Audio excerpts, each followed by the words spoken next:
Hello, sir. Good morning.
Hello, good morning. Am I audible?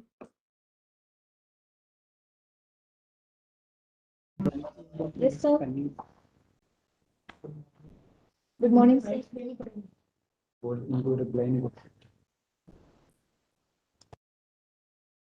Morning, sir. Morning.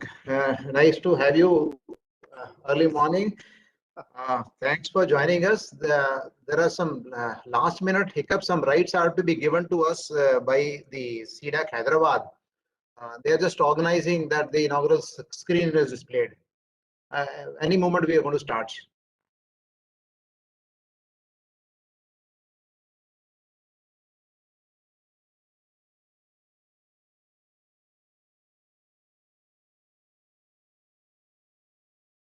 Ready whenever you tell me.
Good morning, sir.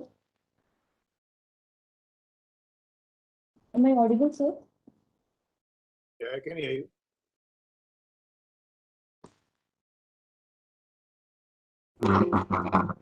Hello, sir. Am I audible to you? I can hear you. Yes, sir. Sir, should we start this workshop? I think we should.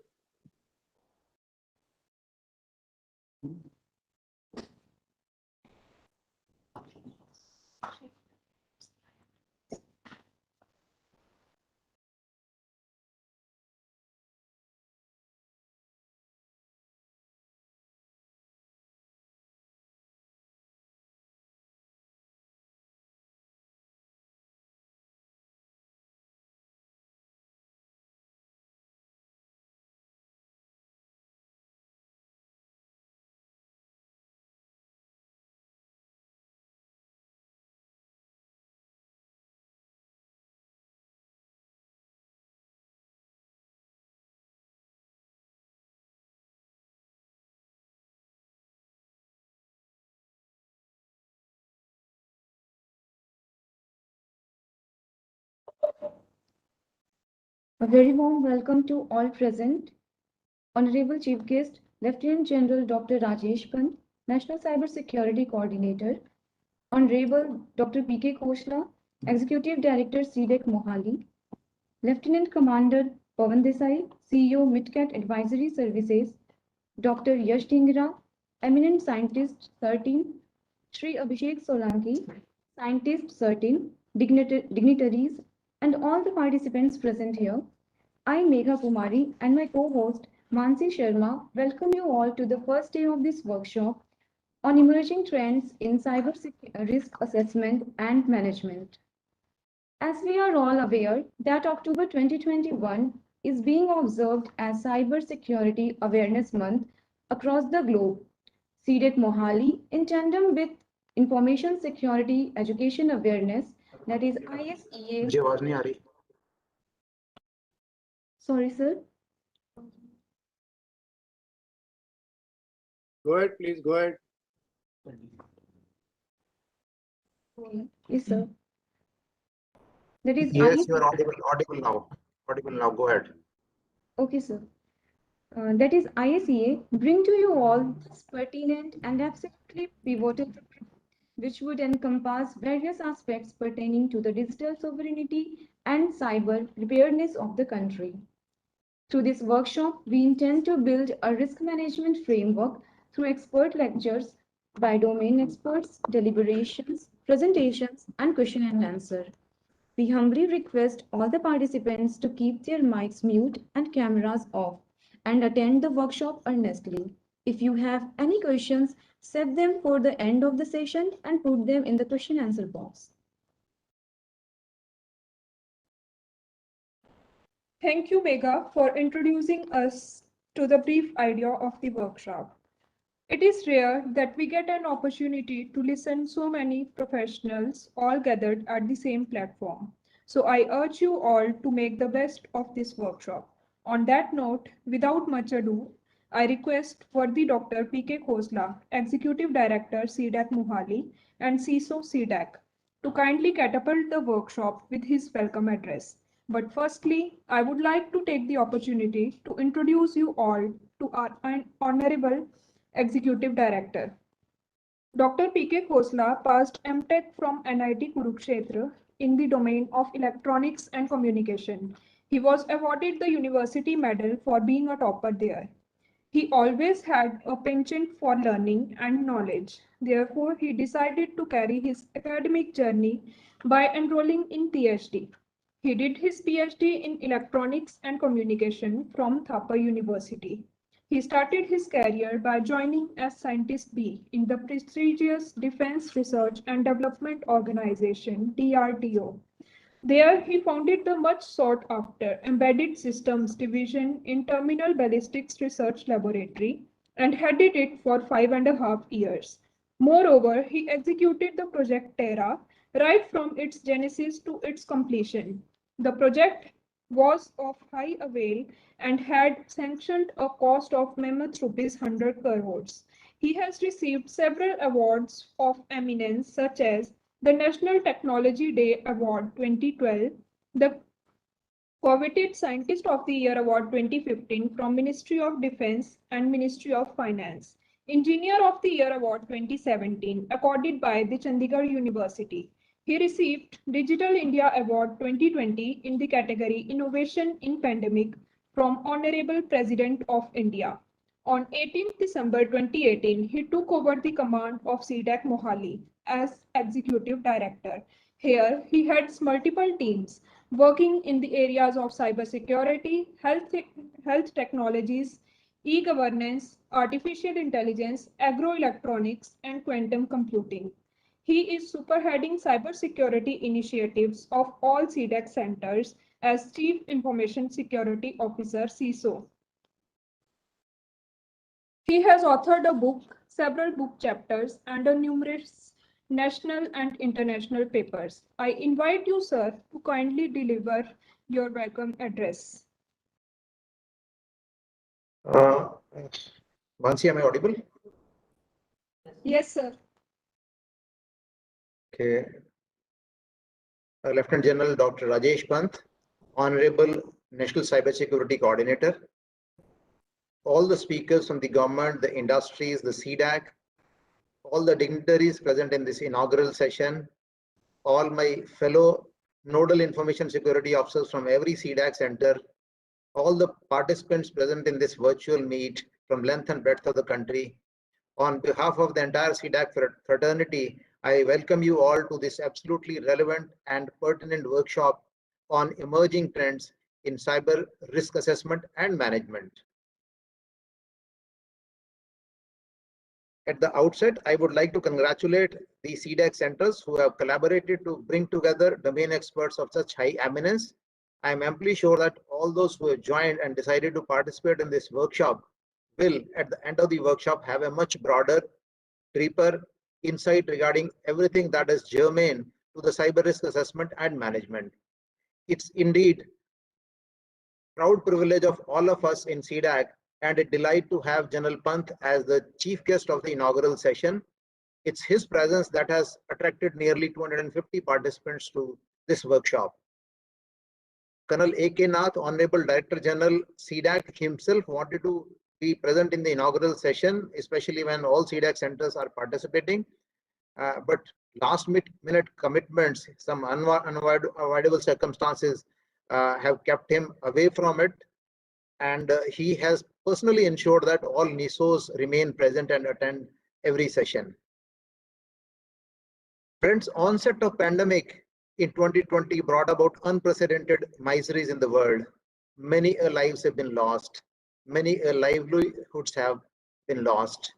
Many have been pushed below the poverty line. The life expectancy at birth has reduced by 2 years, pushing us to the levels of early 2010. Blissfully, rapid digitalization helped the world brace up to face the major challenges in healthcare and day-to-day working. As the digital world continues to grow exponentially in size and scale, so do the threats to the information systems and the networks. With each passing day, we witness that the type of threats are becoming increasingly sophisticated and perilous. Cyber threats have expanded from targeting and harming computers, networks, smartphones to directly targeting people, cars, railways, planes, power grids, and anything with a heartbeat or an electronic pulse. Many of these things are connected to corporate networks in some fashion, further complicating the cybersecurity scenario.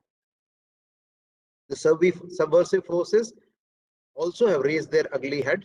Hackers targeted healthcare sector and the pharma organizations with ransomware attacks aiming at quick money. Traditionally, the cyber attacks take place with the motive of financial gains, exfiltration of information, espionage, subversion, hacktivism, and cyberspace superiority. The Chief of Defense Staff, General Rawat, himself has gone on record stating that the advances of China in cyber and space domains is a cause of concern to us. The intent is targeting the CIIs, that is the critical information infrastructure, even beyond the military targets. So onset of pandemic and the expansionist foreign policies of our adversaries have posed major challenges to the cyber defenders. Truly, the power comes from barrel of the gun, but power also comes from the superiority in the cyberspace. Now, with such a grim scenario, what is the way forward and how do we stay secure in the cyberspace? We must understand there's nothing like 100% security. Everything cannot be protected and there's no shortcut to the protection, but we should be prepared to respond to 100% of incidents. We must protect what needs to be protected and we must protect critical assets with high risk. The risk is the dynamic figure. The risk score shall change if a new threat is announced or a new vulnerability is announced. We need to ensure the incident does not take place, and if at all it occurs, we should be prepared to respond to it. Incident handling life cycle covers all aspects: the preparation, the detection, the recovery, and the remediation. It's during the preparation phase that we need to establish the policies, constitute the training teams to handle the incidents, automatic detection of assets, their vulnerabilities, their likely threats, and all these lead to determining the risk score, which is the prime motive of this workshop. This information needs to be prioritized, like what are the risky assets and how do we protect them. And in the course of this workshop, we should finalize on, like, there are myriad of standards to follow in the risk assessment: ISO 27005 or Octave or NIST SP 800-30. We need to take the detection process in the right earnest, understanding the attack vectors such as removable media, brute force, web-based or email-based, or the spoofing or the improper usage, and so on. Again, once the incident occurs, we need to contain it, we need to resort to the recovery and the last phase of remediation with proper documentation that such incidents never reoccur. I'm sure the two-day workshop would not only equip us to assess the risks to our assets, but also help us secure the assets of our client organizations across the country. In the course of working, we handle data of the client organization. The trust and confidence of that organization will be reposed when they learn that all CDAC centers are 27,001 certified organizations, which is what we have to do next and which we are targeting. And I'm sure with these workshops like we are conducting now are pertinent and would eventually enable consolidation of cybersecurity policy towards a digitally sovereign nation. A comprehensive cybersecurity framework, I must reiterate, is directly analogous to the national interest. This month, which is being commemorated as the Cybersecurity Awareness Month, is apt for the experts to sit under a platform and articulate their inputs and experiences so that we can come to a common, well-informed and futuristic consensus. I wish success to the workshop and good luck to all the participants. Jai Hind.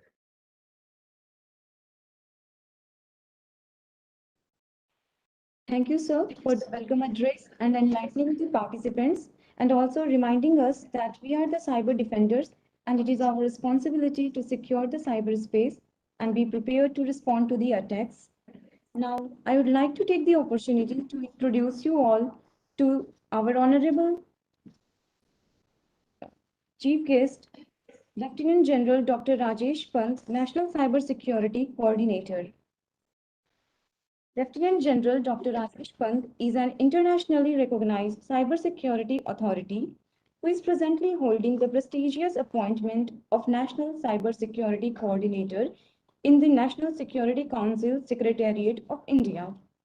In this capacity, he is responsible for coordinating all activities across multiple sectors to ensure a secure and resilient cyberspace within the nation. He holds a PhD degree for his research in the field of information security metrics. He is also MTech from IIT Kharagpur, MPhil from Madras University, and Master of Management Studies from Osmania University. Prior to this appointment, he was the head of Army's cyber training establishment for 3 years.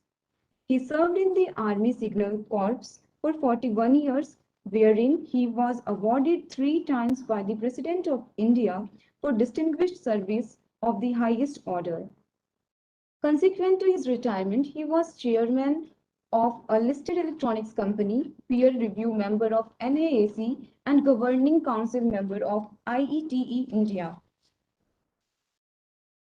General Pant has been relentlessly working to ensure a secure and resilient cyberspace within the nation. He is an ardent advocate of the Make in India initiative. He is pertinent to mention that he shared his valuable expertise and guided us with his cybersecurity wisdom in the development of national threat hunting and response system. General Pant brings to the table an interesting mix of military operations, academic excellence, corporate governance, and cybersecurity wisdom. I invite you, sir, to kindly deliver the inaugural address for this 2-day workshop. Thank you, Ansi, and good morning to Dr. P.K. Khosla and all the 185 attendees of this workshop. I was just seeing the number rising as we have spoken. And I must compliment CDAC that in this National Cybersecurity Awareness Month of October, they've organized this 2-day workshop on such an important aspect of cyber risk assessment and management. The theme for this year's National Cybersecurity Awareness Month is Do Your Part, #be cybersmart. And the reason and the focus for this theme is because with whatever we do, human beings still remain the weakest link in the cyber kill chain. So all the attacks that you find, whether it is phishing, wishing, SMSing, and the other vectors that are there, they start with exploiting the human weakness. And the number of crimes, I can tell you, is rising as we speak. While Dr. Khosla was speaking, I have received this message which I want to show. It says that I have won a 25 lakh रुपए के आपके बधाई हो, lottery KBC की मुझे मिल गई. So I have sent it to our MHA's cybercrime unit, and they have said that we are working on it. So that is, the scale at which the attacks are taking place, and the scale is from individuals to data theft to those APT type of attacks, by state and non-state actors. There are 4 million malware samples which are seen every day. Every day, 4 million malware samples. And India, as you're aware, is one of the highest cyber attacked countries in the world. And the data that we crunch, the petabytes of data that we crunch, makes us very vulnerable. So how do we protect ourselves? How do we protect our critical information infrastructure? Firstly, is there anything that is not critical at all today? Because initially, when we had divided those 6 categories of our CII into strategic and transportation, energy, etc., health was not one of those sectors. But look at what has happened in the last 2 years. Water is not one of these sectors.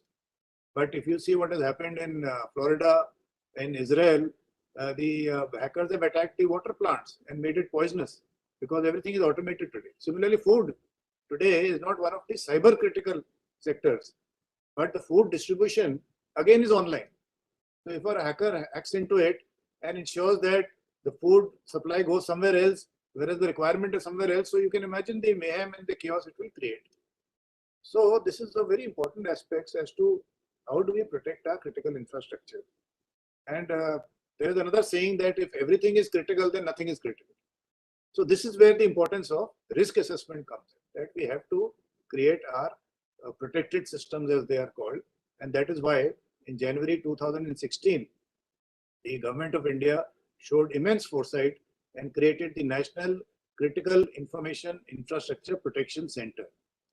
So the NCIIPC, as it is called, is a very big establishment. It has over 500 employees, and its main task is to be the nodal center for the critical sector. So there is a concept of a protected system within the critical information infrastructure. It's most critical. That could be the ICS system also with SCADA and PLC, etc. And they carry out the risk assessment of that particular protected system and then ensure that at least the core part continues to remain critical. We have also recently established a framework. A project was given to IIT Bombay and another company of Pune, where they have created an Indian reference framework for the critical information infrastructure, both for the IT part as well as for the OT part. So it was a 6-month exercise which has just been completed on 30th September. And you'll be glad to know that now we have our own Indian reference framework for the critical infrastructure. As far as the other aspects of trends are concerned, I also opened up in the morning as to what is the Gartner saying about cybersecurity and risk trends for 2021. They have given about 7 trends. First one is cybersecurity mesh, which is understood that since everyone is in a work from home environment and distributed architecture is there, so cybersecurity is now implemented in a mesh form. The second trend, they say cyber savvy boards, that with an increase in public security breaches and increasingly complex security setups, boards are paying more attention to cybersecurity. That is again a trend. Trend number 3 is vendor consolidation, basically because of the supply chain aspects. And all of you may be aware of the National Security Directive that India has passed as far as the supply chain is concerned. So, in fact, for our 2 critical sectors of telecom and power, we have taken some extra steps. Because amongst all the critical sectors, power and telecom are super critical sectors. Because if power goes out, then the rest doesn't function, and if telecom goes out, then there is no information exchange. So for the telecom sector, we have issued the National Security Directive that from 15th of June this year, any equipment connected to the national telecom network has to be a trusted product from a trusted source. And what is a trusted product and what is a trusted source is where there is a committee, and I'm the designated authority for that particular task. And we go into a lot of details. We go firstly into the company as to who are the ultimate beneficiaries. As far as the product is concerned, we go up to the semiconductor level as to where are the chips coming from and how the software modules, where are the software modules coming from, which is not an easy task because these days when software is created, then there is something they take from open source, something they create, customize, etc. So we are going into those details of every product. And you can imagine what a task it is, because when you see these big vendors like Cisco, etc., their tier 2 and 3 suppliers are almost 10 to 15,000. But we are doing that exercise. It's a totally automated portal we have created, trustedtelecom.gov.in, but we are addressing the network pass also. So what I'm trying to say is that for both the telecom sector as well as the power sector, in the power sector in the last 1 year, for all their verticals of generation, distribution, transmission, and grid operations, security operation centers have been created. And even in the generation, we have separate SOCs for hydro, for thermal, for nuclear, etc. Nuclear, of course, is a separate thing altogether, but for solar and the non-renewable energy, etc. So a lot of planning has been done in ensuring that the power sector, all their CISOs have been trained, and I must compliment the Ministry of Power for the action they have taken, especially in the last couple of months, in ensuring that their cyber security is sorted out. So let me end on a good note that you are aware that the nation, which last year was 47 in the United Nations Global Cybersecurity Index, has jumped to the 10th position in the list announced in June this year. So that is a good sign. It is all the effort of people like Dr. Khosla and his team that, everyone is important. Our concept is that it is a whole of nation approach. There is a concept of CBDR, common but differentiated responsibility. So the individual has some responsibility, the academia has some responsibility, business has some responsibility, and the government has some responsibility for ensuring that our cyberspace, our national cyberspace, remains safe, secure, resilient, trusted, and vibrant, and contributes to India's prosperity. So that is the positive note I want to end on, and I wish to again compliment CDAC Mohali for organizing this two-day workshop on such an important aspect. Thank you very much. Jai Hind.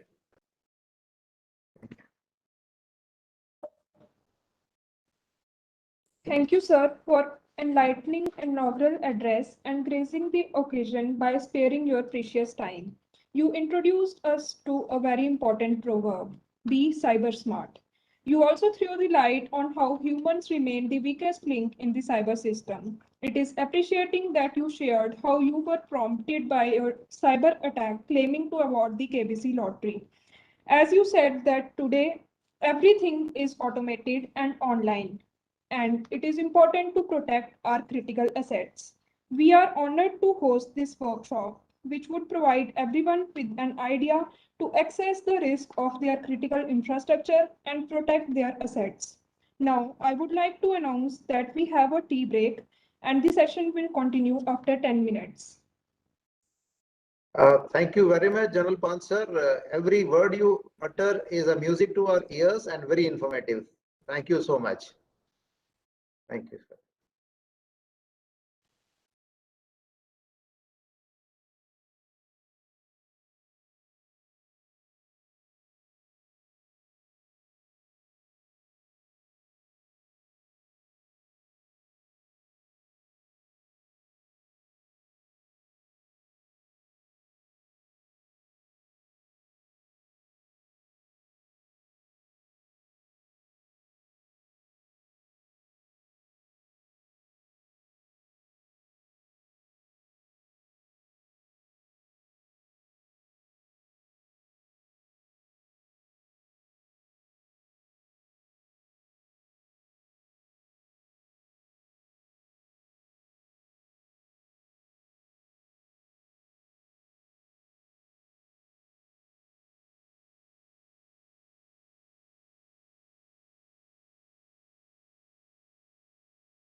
Welcome everyone. Hope you all are refreshed and enthusiastic. As we would now continue with our technical session on accessing cybersecurity risk, a practical introduction. On this note, let's welcome our next guest, Lieutenant Commander Pawan Desai, co-founder and current CEO of Midcat Advisory Services Private Limited. Mr. Desai, an alumnus of Jamna Lal Bajaj Institute of Management Studies and an IBLP fellow, has more than 25 years of experience in this domain. His professional qualifications include Certified Information Systems Auditor, CISA, Certified Information System Security Professional, CISSP, Certified Business Continuity Professional, CBCP, and many others. He has been involved in initial setup and growth of Mahindra Group consultancy company in the domain of cybersecurity before co-founding Midcat Advisory Services. Currently, he is responsible for Midcat's P&L and the future global aspirations. He has led several profile complex and multidimensional risk consultancy assignments with industry leaders across the verticals for more than 100 plus blue chip companies. A distinguished ex-Navy officer with a specialization in submarine operations.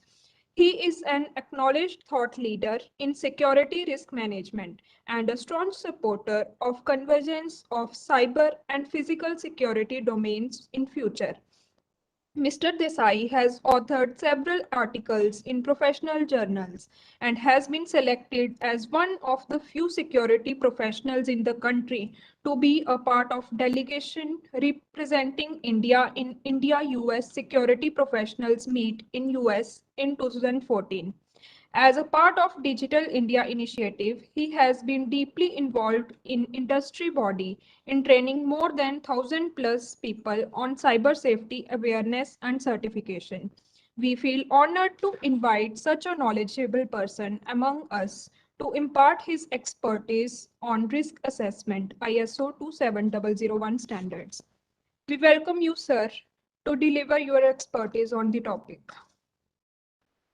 Thank you very much, Mansi ma'am. I hope I am audible, and let me just share my screen. Yes, sir, you are audible. Yeah, let me know if my screen is visible.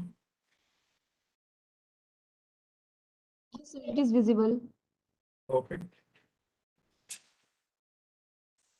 Right.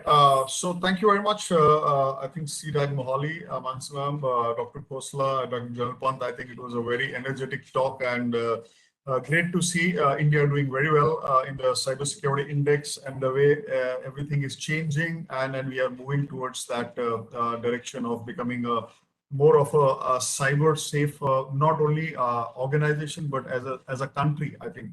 But it's a journey. I think a journey which will have many hiccups, which will have many roadblocks, which will have many incidences, and cybersecurity is not a field where things are going to be normal or things are going to be easy. It is going to be a difficult terrain, and but we all together will have to handle it because one mistake by any one of us can actually jeopardize other people's security. So we are all in it together. We like it or we don't like it, whether we are cybersecurity professionals or we are not cybersecurity professionals.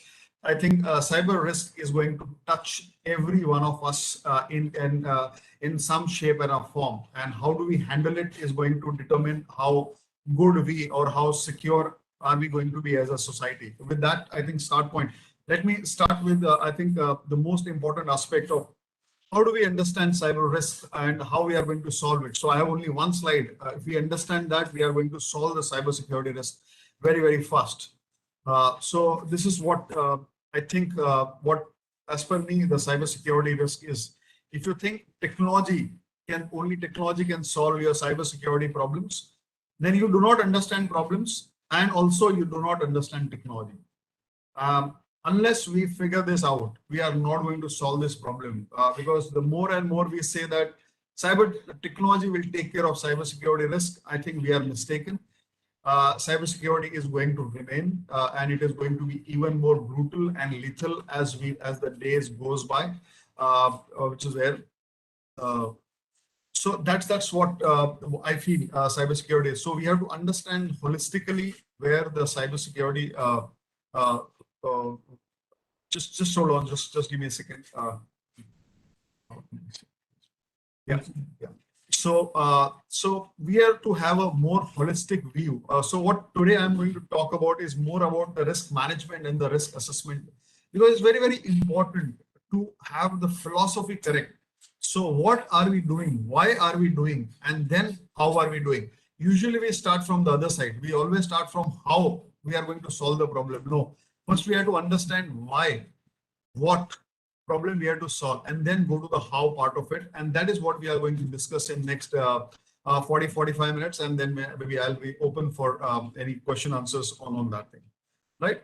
So this, I think, let's understand what is the purpose and the role. My talk is going to be very non-technical. So it has been purposefully kept like that. So let's understand what is the risk management, what is the primary goal and a purpose of a risk management for any organization. So it's not a cookie cutter that you have made policy for one organization, you just copy paste and implement it another. It is not going to work. And let's understand why it is not going to work. There are two aspects of it. The primary purpose of any security risk assessment, where we are talking about cyber, whatever. I think these are the two aspects of it, which is that first you have to understand and acknowledge and address what is contributing to a risk. A risk to a US based company based out of US is going to be very different than a US based company which is based out of India.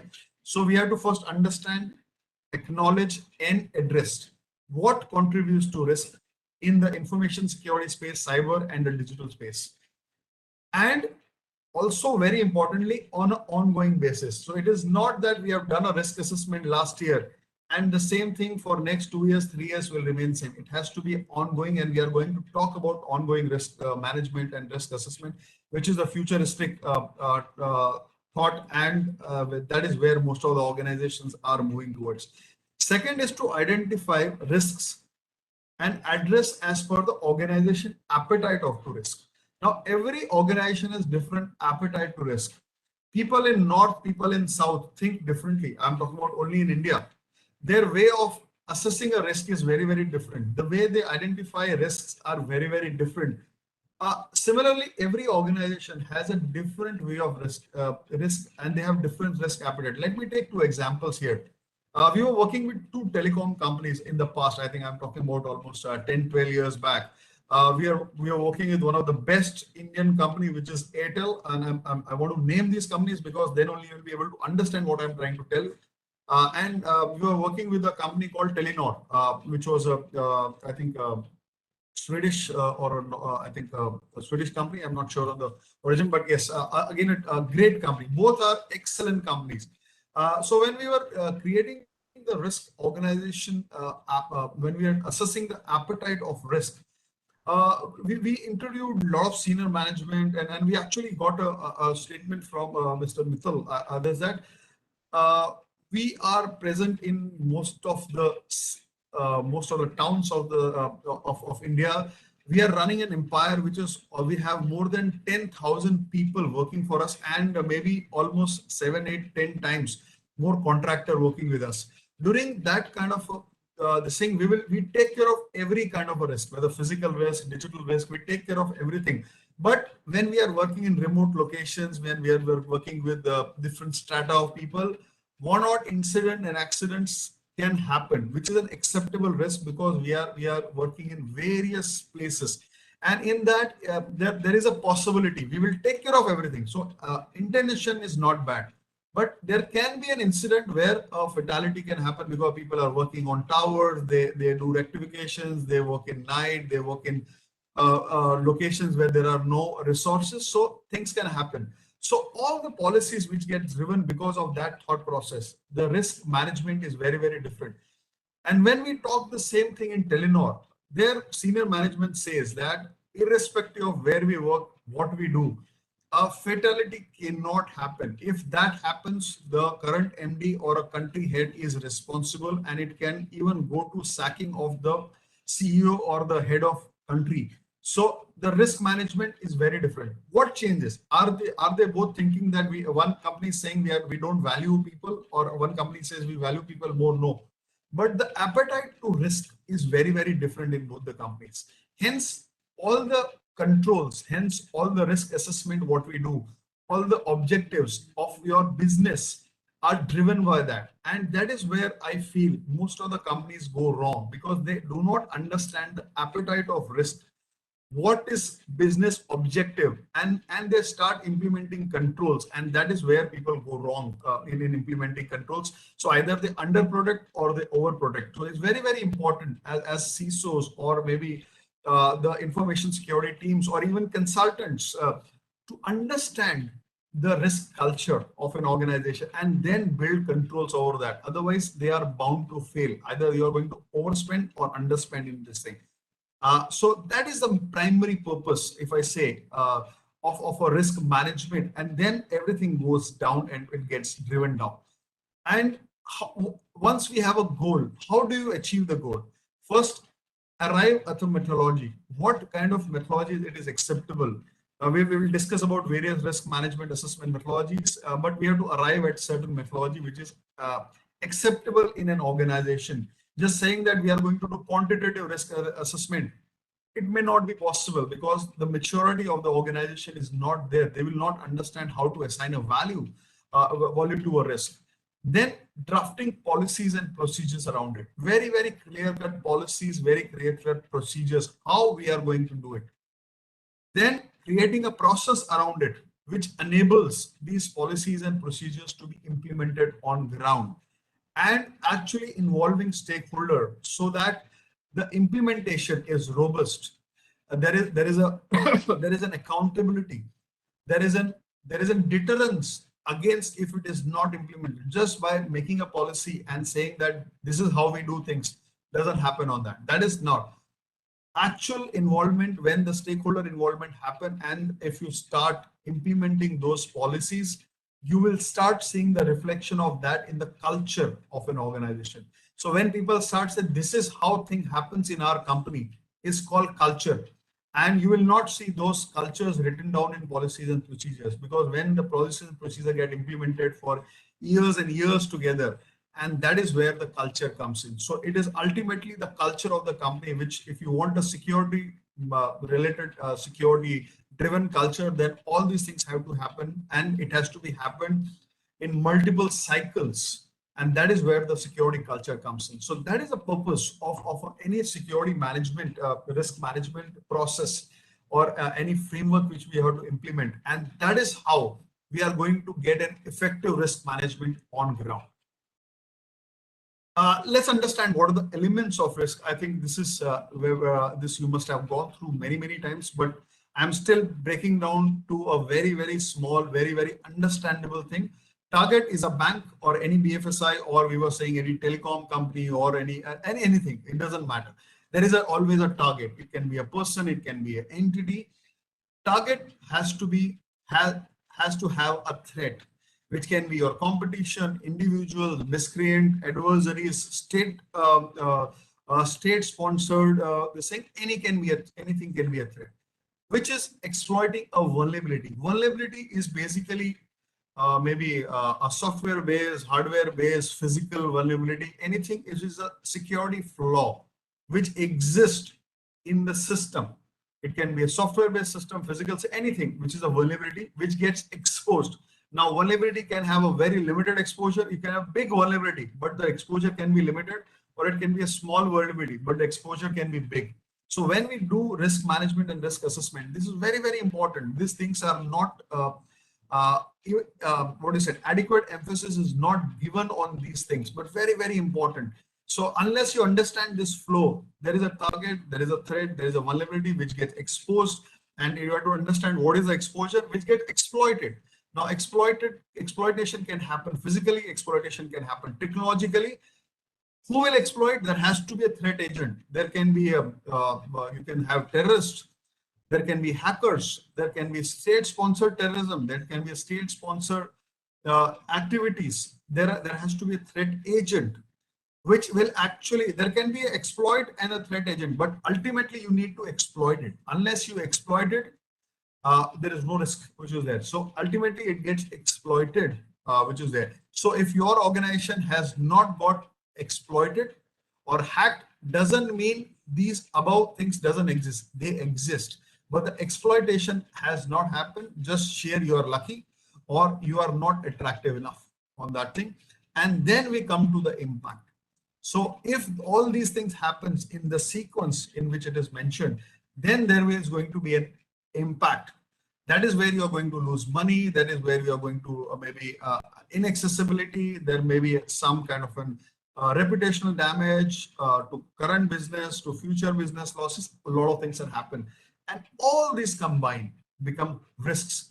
So the likelihood of a hacker in this example to exploit the bank software vulnerability and create an impact by way of reputation or a monitoring this thing is actually a risk. So we have to go through all these steps, and that is what we call it a risk assessment.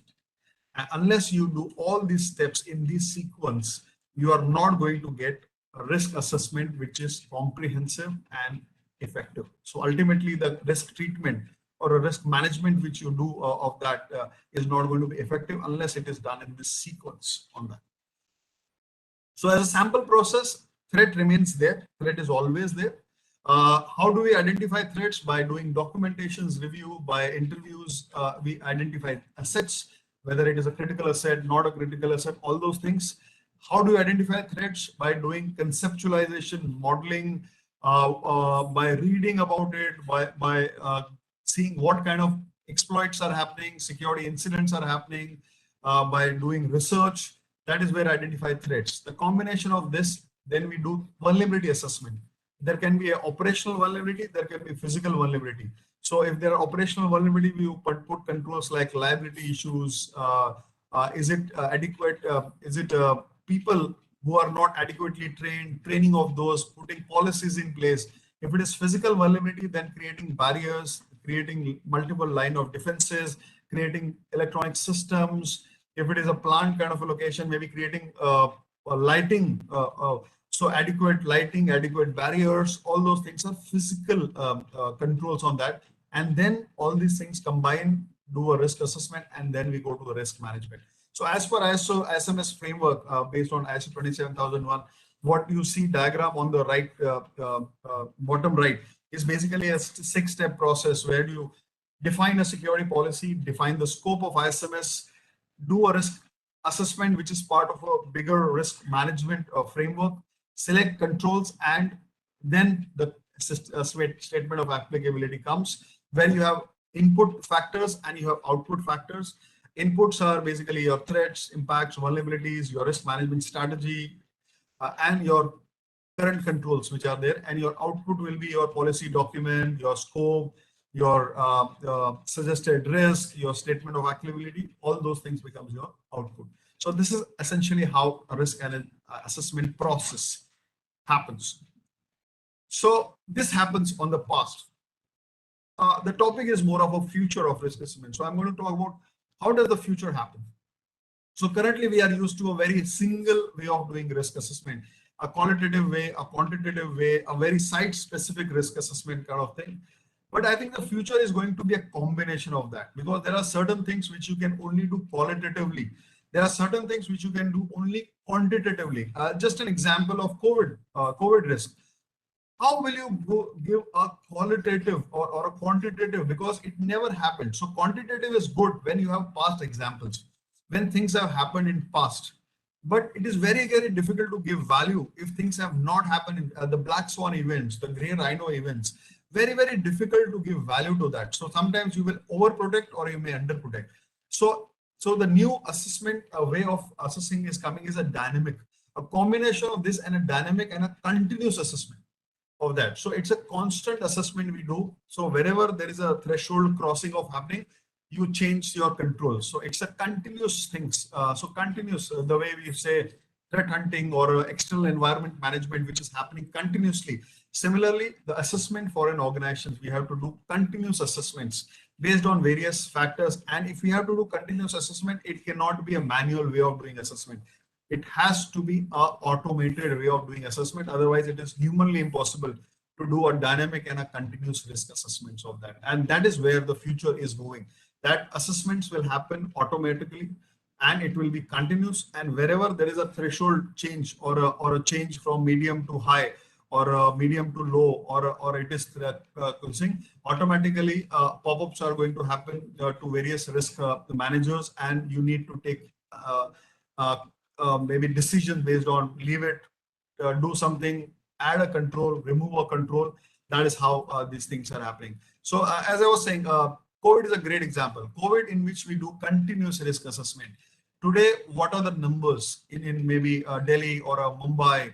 Can we start offices? Can we not? Suddenly, when we are opening schools, we are opening religious places, we are opening various malls, and suddenly if you see a surge of numbers, suddenly the controls will come back. So we may not say that, we will not say that because we have a 6 months way of doing risk assessment, irrespective of number increasing or decreasing, we'll keep the control same. No, we don't do it. It's a dynamic and a continuous risk assessment technique which we are using. And it will happen in most of our risk assessments, which we are doing for most of other aspects also.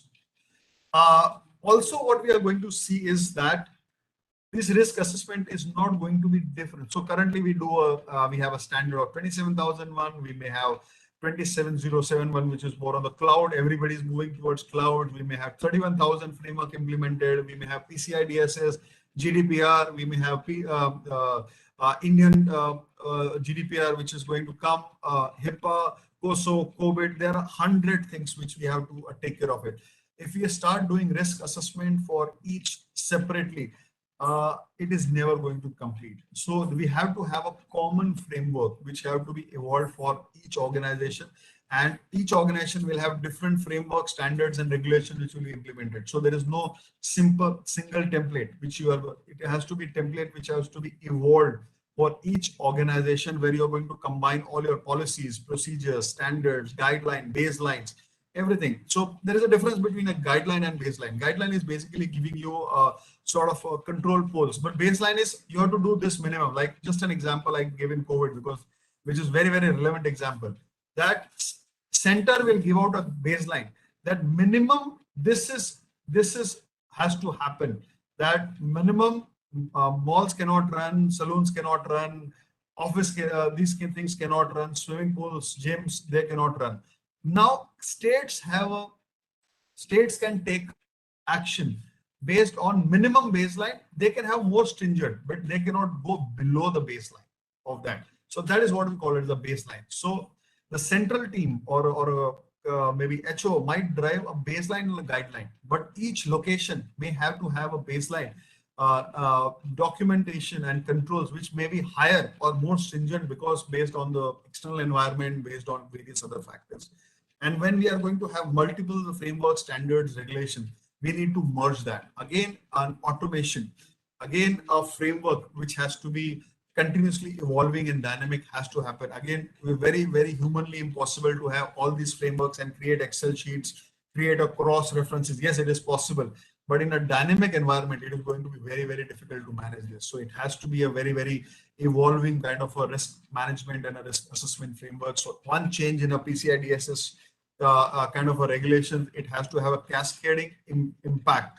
I think there is a question which Mansi, should I take question now or later part of it? As you feel comfortable, sir. I cannot see it, so you may have to tell me, because I'm on a what is a screen sharing. So I'm let me just see if I can see it. Yes. Okay. Yeah, I can see it. Yeah. So there is a question from Rohan. He says, how to identify or calculate the frequency of continuous or ongoing risk assessment? Yes, Rohan, not an easy answer to give, but we'll have to have various things like COVID kind of thing. It might be a daily kind of a thing. But if you are doing a technology controls or maybe a kind of thing, you may have a weekly or a monthly or maybe quarterly kind of thing. Yes, yearly as such you do kind of a risk assessment. But you may have to go to various threats. You have to go bifurcate those threats and vulnerability and see what is the dynamic thing in that. If it is not, if the whole thing is not very dynamic, then you can have a higher frequency. But if that risk is a very dynamic, then we may have a lower frequency of that. Again, it depends on a lot of other factors. So there is no single answer to that. I hope I'm able to answer that question. Yeah. Okay. So moving on from this is there. The biggest question which always comes is, how much money should I spend based on the risk assessment I have done, but am I overspending? Very difficult to answer. Which is there. Usually most of the organizations have this difficulty that और कौन क्या कर रहा है और किसने implement किया है. Those are usually the benchmarks of that. But again, everybody is thinking of the same lines on that thing. So very difficult to put a dollar value to your information security of it. But only one thing which in my experience I have learned which is there, that every company is different, every company's culture is different. So your risk appetite is different. What is important is, are we protecting a baseline? So have we created a baseline for an organization? If you have created a good baseline for an organization, you should put adequate controls at all the levels. So it should not happen that in digital space we have overprotected, but in a physical space our controls are bad. So if we have a baseline map for an organization, you will be able to answer how much do we need to spend. So you may overspend on a cloud security, but underspend on application security. So don't do that, those kind of things. Create a baseline, minimum this much protection should be there in all the domains. And then we may protect certain domains more based on risk assessment, but minimum this kind of risk controls should be there.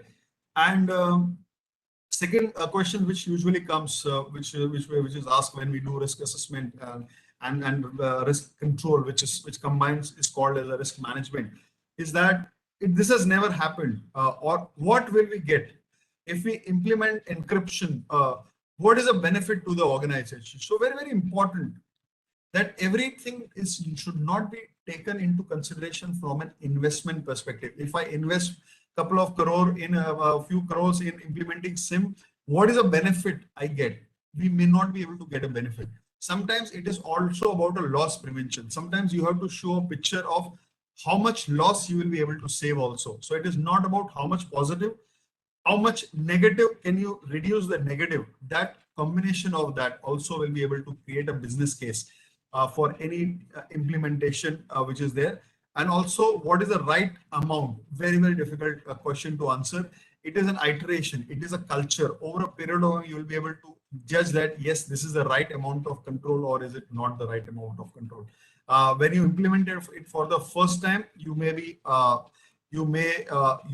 actually a 50-50, whether slightly overprotecting or underprotecting kind of a thing. Very difficult question to answer. And also, a lot of companies create tools. Tools doesn't mean it has to be a technology. Tools means it may be Excel sheet, it may be a model which you create written on security investment. So any control which you put, either it should give you a positive impact, or it might reduce the negative impact. And a combination of that can also happen. So you should always create a model.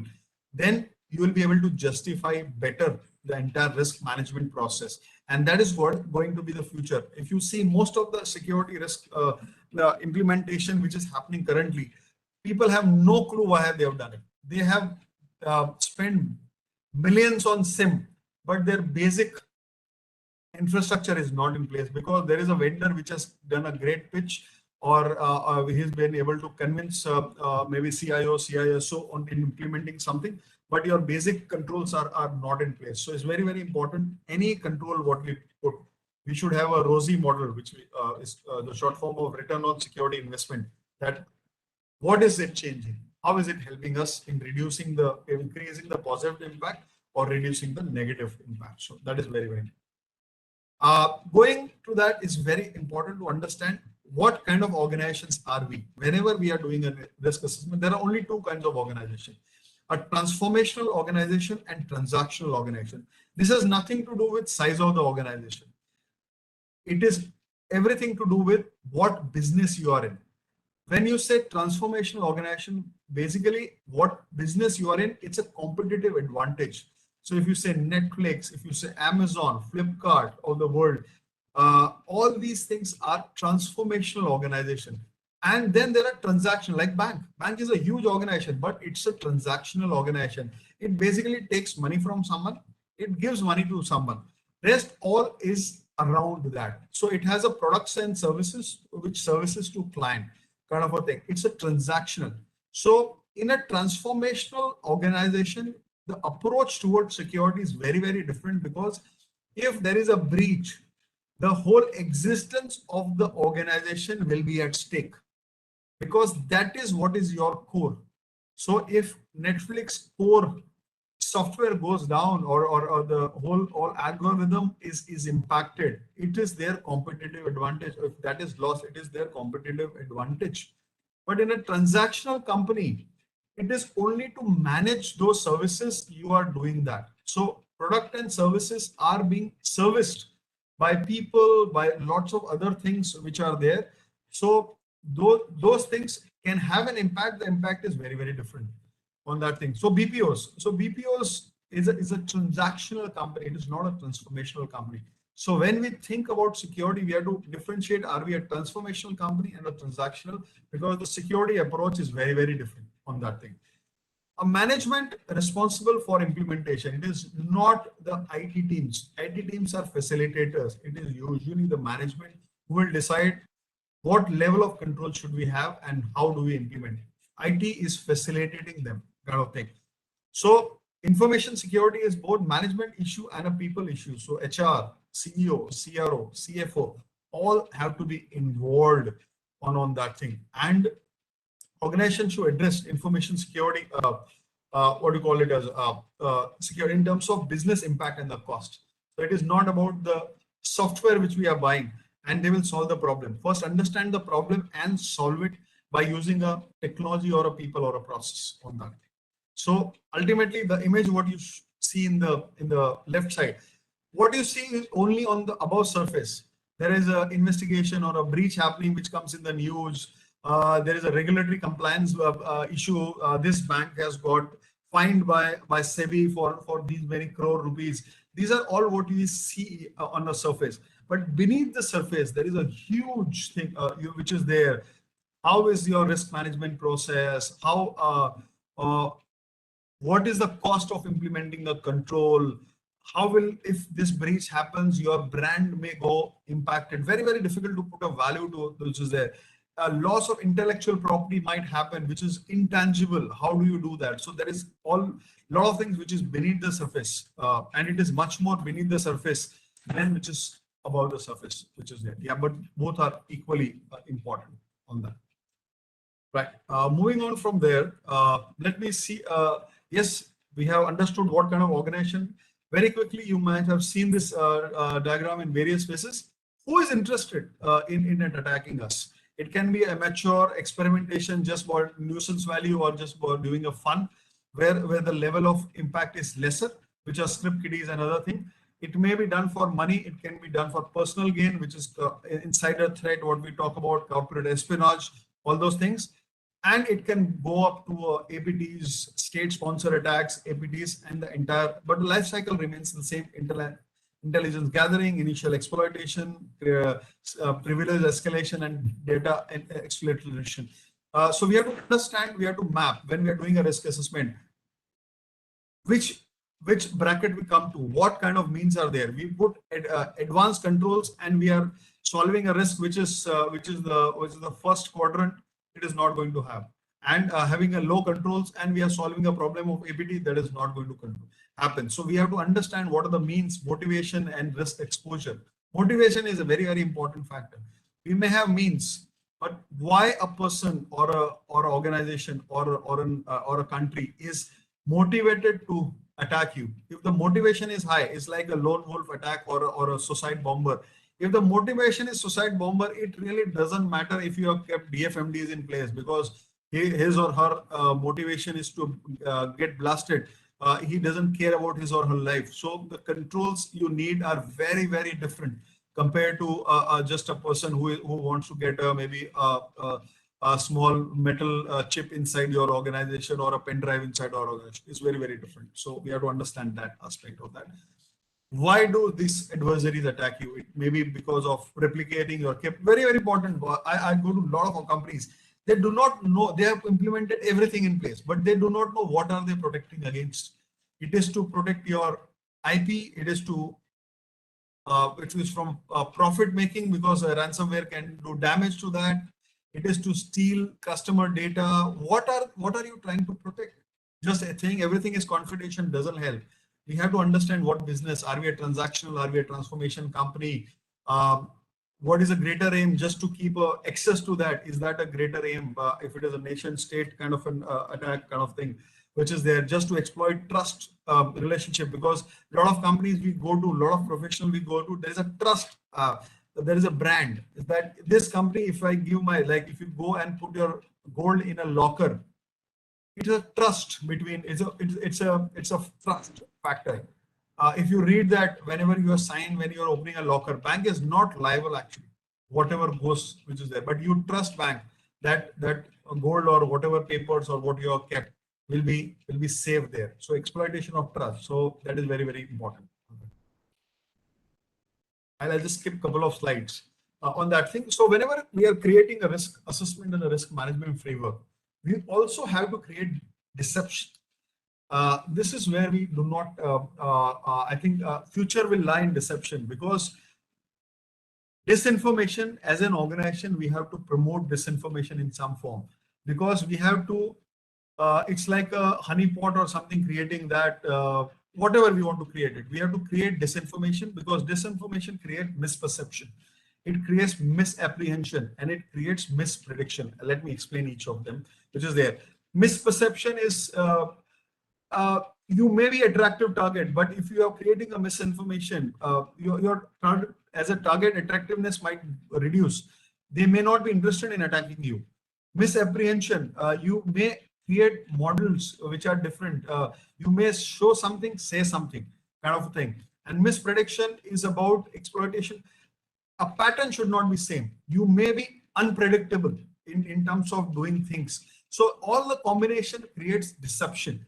And the future of any good security controls is going to be how good are you with deception also. Yes, everything, prevention, detection, all those things we are going to do mitigation, but also you need to have a great deception ability, which that is going to create a bad decision from the adversary. This is now we are talking from adversary side, and it may create an inappropriate action and which will lead to failure of a mission, which is to exploit you or of your organization. So very, very important to have this kind of a framework in place on that thing. And then when we create a framework, any compliance financial risk framework is going to actually drive towards a preventive mindset. So any ISO, regulatory, legal, what kind of a framework which we create, which will create, there are a lot of assumptions in that. So currently what is said is, we assume that risk is steady, that we have done a risk assessment in the end of October. This will remain same for next 6 months, 1 year. No, it's not a steady state. So that is the wrong assumption what we have. Risk can be measured in likelihood and impact kind of thing always. Very, very difficult sometimes. Sometimes difficult to give numbers on that thing, like things like what you said is black swan events. Black swan events is basically, a lot of people say COVID is a black swan event. There is a debate, is a gray rhino or a black swan event. All are right and wrong, depends on how do you see. So something which you don't see it coming. So if you don't see it coming, how do you keep put a likelihood and impact on that, which is there, very, very which is there. Calculate how much risk will be reduced by instituting controls. Again, it's a very, very mature process, which is there, because you have put a fire hydrant and a fire prevention and put a training of people. Are you mature? Are your frameworks or the model matured enough to suggest what is the reduction in risk which is happening? Again, we don't have to do PhD here. We don't have to get, but the model should be accurate and correct. Otherwise, you might be over investing or under investing that. which is there. So a lot of things, a lot of places we go through this kind of thing. People say that fire will not happen in our organization. This is why fire will not happen, because we have smoke detector. Because we have fire hydrant in place. I said fire hydrant has nothing to do with fire happening or not happening. Fire hydrant can reduce the impact of a fire, but it cannot reduce the cause of a fire. So if you are putting a control, you should know why you are putting a control. And that is what is called as a mindset. So whenever we are putting a control, we need to understand, is it a preventive control? Is it a corrective control? Or is it a, detective control? If you do not understand the difference between why is it a preventive, detective, or a corrective control, you are going to go with a wrong risk evaluation, and ultimately the outcome may not be correct, kind of thing. So people say CCTV will stop theft from happening. No, CCTV cannot stop theft from happening, kind of thing. CCTV, if it is not monitored, then it cannot prevent theft from happening. If it is not monitored 24/7 or active, then it is a post facto investigation. It can help you in finding who was the thief, but it cannot stop theft from happening, kind of thing. So similarly, any technology or any control which we put in place, if you do not understand why and how the control is going to be implemented and what is going to solve, what it is going to solve, we may not get the right results on that, right? Yeah. Coming towards the thing. So once we have understood our risk assessment, we have understood what kind of controls we want to put, why we are putting these controls, then the policies comes. Now here also important to understand, every policy is not same. There are three kinds of policies which is there. One is a managerial policy. Managerial policy is more at top level. What is your security mission? What is your information security? Why you are doing that? What is your code of conduct? Those are strategic level policies, which these are managerial level. Then so the controls are accordingly. Controls are not on nuts and bolts in a security policy. And there are operational level policies, which is a firewall policy, backup policy, which are operational in nature, where actually it's in nuts and bolts. This is what we have to do, which we'll do. And there are acceptable usage policy. That now these are cultural based policy. Now acceptable usage policy for a company, two companies in the same domain can be different because the cultures are different. So very, very important. What is acceptable? Like social media in certain companies is acceptable usage. If you go to a company like Netflix, or you go to a company like Amazon, you cannot say social media is not acceptable. But there can be different places, different companies where you say social media is not allowed, kind of thing. It's a banking kind of environment, a BPO kind of an environment. So those are acceptable usage policies. It is driven by culture. So one is driven by the managerial decisions we take. Second is driven by actual hands-on what we do, and third is driven by culture of the company.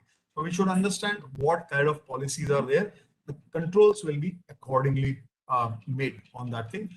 Also, very, very important to understand what security controls are we putting. So there are two kinds of control. One is a single loop control, and second is a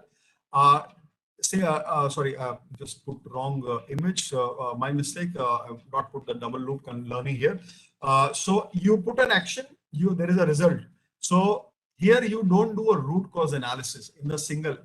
So implementation will always be faulty. But when we go to double loop learning, where actually the entire thing is done on philosophy. Why are we doing this? So if you have a problem, you do a root cause analysis, and then you put a control, and then you check whether it is implemented correctly or not. That is called a double loop learning. So anywhere, whenever we do a risk treatment after the risk assessment, we should always put a double loop learning than a single loop learning, because single loop can be faulty because implementation may not happen. Double loop always gives you the philosophy why we are doing this thing, and then how we do it, and it will give you a good result. Right. Also, when we talk about organization learning, this is an interesting chart which is called Dunning-Kruger effect, which is there. So when we do not, so most of the time when we do not have experience, so you will see that people who have experience, people who have spent some time will always be underconfident. Have you seen that? The people who do not have any experience are overconfident or confidence levels are higher. So it's always that if you see patients of cancer, the first time when they go for chemo treatment, they don't know what is ahead of them. So they are always very happy. I'm not say happy. It's a bad thing, but their confidence levels are much higher. So they will say, yes, we'll handle it. Everything will be fine. Everything. But when the relapse happen, the same people are not equally confident on that thing. But a person who has undergone 3, 4, 5 times the relapse and this thing, his or her confidence level comes back again. So it's always important that decision making should not happen from the first thing where the confidence levels are high, but there is no experience. And it should not also happen when the confidence level is at the bottom which is there. So wherever the knowledge in the field, so you should have a team which has a good combination where the curve is going on the upward direction, not when it is coming in the downward direction along that. Right? Also, we have to understand whenever we are putting the risk management, which level, what is the maturity of the organization. So there were, as the CMM level, also in the security management, we have 5 levels. One is the initial level when there is no security policy. We are ad hoc implementation of controls are happening. There is no visibility of critical we don't do risk assessment. So it is ad hoc kind of thing. This is a Gartner chart. It's old but very, very relevant. Second is a developing organization where we have some kind of a policy. We understand what risk assessment. We can understand risk concerns which are there. We have some kind of a policy in place. Then the next level is a defined, where we have a formal process of creating processes, cataloging risk. Risk assessment is a proactive activity, happens every year or every 6 months. We have a control gap framework in place. We continuously update those gaps. We have a governance committee, so it's not driven by a CISO or a CIO or a CTO. There is a team which drives it. So are we in the defined level? Then it's a managed level where it is executive level of, so any risk is reported to the executive teams. Key risk indicators are continuously, they are mapped into the KRAs of the key people or a CISOs. We have a formal residual risk assessment sign-off process, which is there. We have a line of business. So business is also engaged in risk management and risk assessment and risk mitigation, the things there. And then there's a last level, which not many companies can go to, which is a continuous risk assessment at enterprise level kind of thing. There is one incident which have happened, continuous risk assessment happens, and do we need to change a process? Do we need to change a policy? And the risk is fully integrated into the business governance model and the business objectives. So what very, very important that you have to identify where do you belong as an organization. So if you belong to level, and every organization goes to all these levels. So it's nothing wrong if you are at level 1 or level 2 or level. Very, very few organizations across the globe will be in level 5, especially in the cyber risk is concerned. There are many big companies which are in level 4. Most of the companies which we see usually are in level 3. New companies which is embarking on a journey of cyber risk first time, they will be in the level 2 kind of which is there. But yes, it doesn't mean that you have to be a big organization to be a level 4. A small company can also be in a level 4 or 5. It depends on how do you manage risk on that thing, right? So this is very important when we talk about. And this is also a sign of we need to take from management that where do you want to be? You cannot just embarking on a cyber security risk management journey and say, I want to be level 4 in 6 months. It cannot happen. It goes through iteration. You need 2, 3, 4, 5 years before you go to that level. So what are the certain challenges for effective risk management and risk assessments, which we are going to do? One is CISOs are sometimes technology people do not really understand the business requirement unless you are business and a technology combination of that. They do not have a formal business trainings. They do not have formal backgrounds of business understanding. They will only look myopically about technology implementation and its impact. So it is not a great thing. You may have legacy systems. Legacy systems, you want to change it, but you can't change it because your core banking happens in certain softwares. There are vulnerabilities.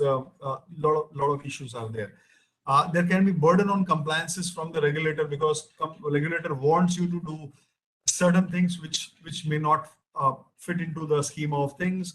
Your reporting structure might be improper because a CISO might be reporting to CIO. The worst structure to have, because you cannot audit or you cannot find faults in your reporting manager's implementation. Not a right structure to have. Change management might be poor, non-aligning with your trends which are happening. So your industry is high risk industry, but you are not taking cognizance of those things. A lot of things. I think I'm not getting into each of them. So those things. And lastly, the concluding slide. Why we have everything in place, we have a lot of money in place, but the best practices, why there is because we are very highly this thing. Give me a lot of people ask me, and big organizations, give me a solution where we cannot be hacked. I don't know the solution.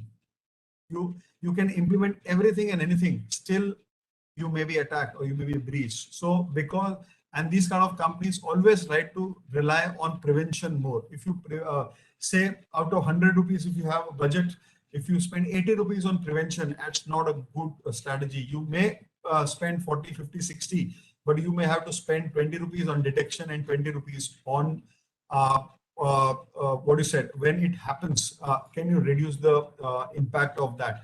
So corrective, that is called corrective this thing. So you may have 60, 20, 20, or maybe 50, 25, 25. There is no right answer to that, but don't overspend on prevention on that thing. Compliance driven results in general, which is there. If your aim is compliance, then it doesn't matter. So then you are only doing tick mark on that thing. You are not going to get a actual security implemented, good security management or assessment on that thing. There are a lot of challenges. Most of us thinks on a probabilistic. Whenever we go to management, ये कभी हुआ है क्या?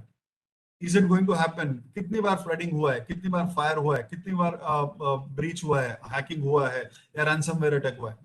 From probabilistic thinking, we have to go to a possibilistic thinking, because probability may be very low. Your risk scores might come down, but a possibilistic thinking gives you a very different answers to that kind of thing. And if we still think cybersecurity is an IT problem, I think we are not going anywhere. I think it's a cliche. And game changer, what we have to do in future, it has to be deception-based approach of risk management, organization learning based. As I showed various categories of organization, you have to move your levels every year, every couple of years, and think like adversary thinks. You have to have a security culture which can think a possibilistic, yes, it can happen. These kind of problems can happen, those kind of thing. And it has to be driven from top to down. It cannot be bottom up kind of thing. So I think this is all from my side, from a futuristic risk management and risk assessment. Happy to take any questions. Mansi ma'am, do we have time on this? If you have, I'll stop sharing now. Yes, sir, you can stop sharing and have Q&A. I don't know how to stop. Okay, let me just see how can I stop sharing. Stop sharing. Okay. Yes, I'm happy to take any questions anybody has or any comments. I don't have the prerogative of that. I only know about cybersecurity. I think there are a lot of people who are experienced enough, and they might, if they want to share something, I'm happy to take that.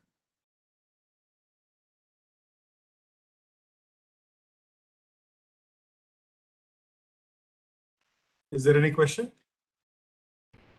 If anyone has any questions, they can post their questions in Q&A section.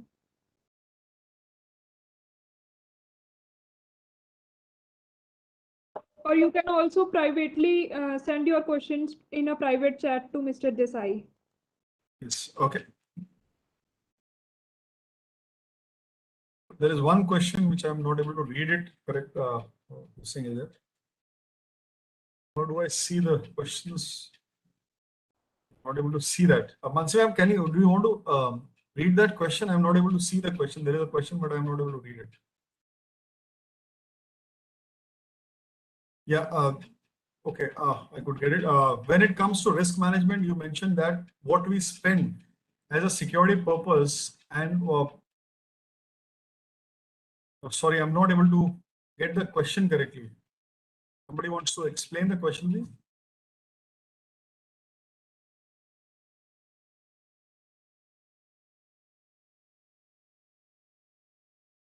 Sir, actually, the question has been sent to you in private chat, so we can't see it. Okay.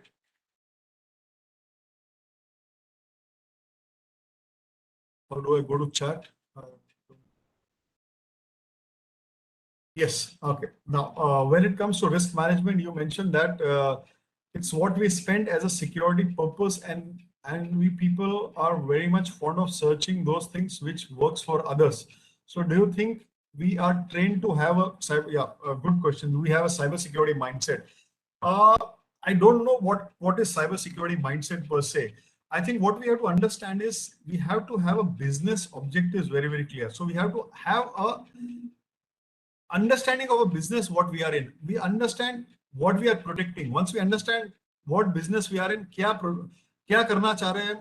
Are we a bank? Are we a pharma company? Are we a research and development company? What we are, what we want to do, what we want to protect, how important is it for us? Once we understand that questions, then only we'll be able to get to the questions of your cybersecurity mindset. So it's not an easy thing to develop a cybersecurity mindset.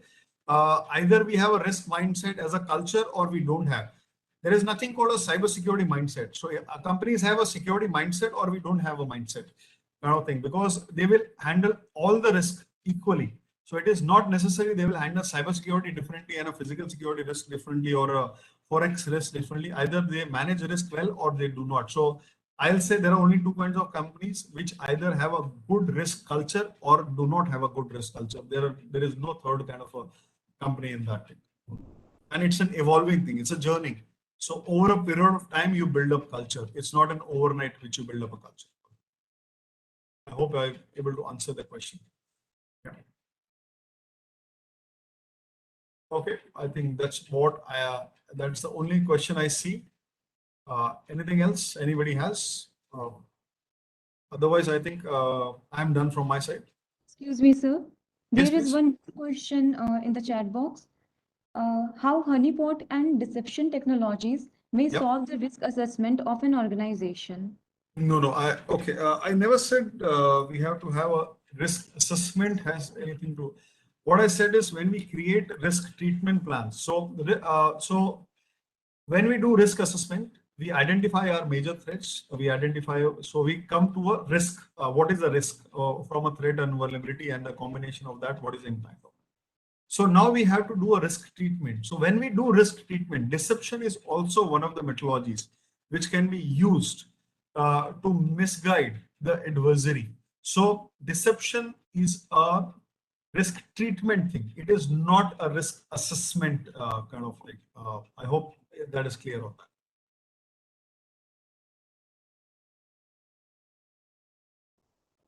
Thank you, sir. Thank you, sir, for sharing the purpose and goal of security risk management to understand and acknowledge what contributes to risk to the info and cyber digital space on an ongoing basis.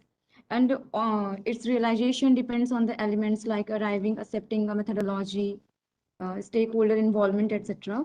And also telling us about the flow of element security and its relationship with risk management, like taking an example of the bank with what is the target, threat, and vulnerability, etc. in that sense. Also describing the challenges in risk management and how the security is still dominated by probabilistic thinking and not possibilistic thinking. Possibilistic thinking. Security is still narrowly defined as a IT security information is neglected, etc. And few game changers like deception, organizational learning, and adversarial thinking. Thank you so much, sir, for sharing your knowledge and expertise with us. Thank you very much. It was a pleasure. Thank you very much. Sir, there is one more question. Yes, Sir, one last question from me. our side, CDAC Mohali side. Yes, yes. We are quite actively working on honeypots and deception technologies quite since last more than 15 years and so. Great, So great. just I would like to ask uh, to set up a deception kind of a deception stack in an organization. Still, most of the organization are far away. They got afraid. I mean, why should I set up the honeypots? These kind of things. However, directly these technologies are not adding any security posture to the organization. Right. How do Right, we right. overcome this kind of challenge so that every organization should come forward and put up the stack of the deception or honeypot technologies? Okay. Education, I think, is the only thing. We have to create good business cases out of it and continuous education. So, because honeypot is always associated with something wrong. It has a negative connotation kind of thing. So you're luring, you are trying to do something which is there. So, but in a if the real sense, it is not. We do that everywhere kind of thing. We create deception technologies in our life also. So suppose a lot of places we use that हमको हम rickshaw में जाते हैं तो वो थोड़ा सा घर के बाहर उतर जाते हैं कि we don't want to tell anyone, या घर से कहीं बाहर जाते हैं तो रात को लाइट ऑन छोड़ के जाते हैं तो पता चले कि कोई है. These are all deception techniques. We are used to these kind of techniques in our life also. So I think honeypots and all these techniques are not something. Yes, the usage has been very, very limited.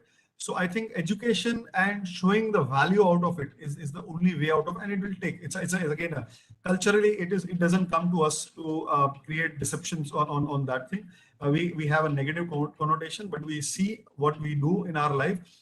We do lots of deception technologies kind of thing.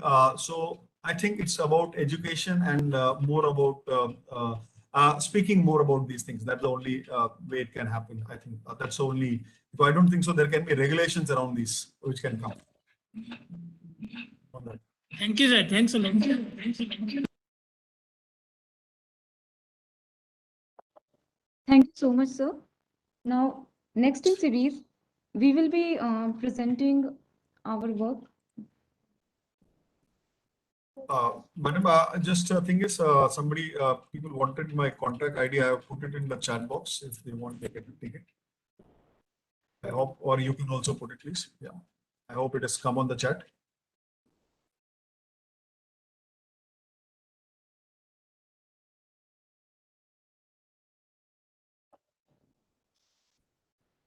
Okay. Thank you very much. It was a pleasure. Can I drop off, ma'am? Yeah, sure, sir. Thank you very much. Thank you, very sir. much.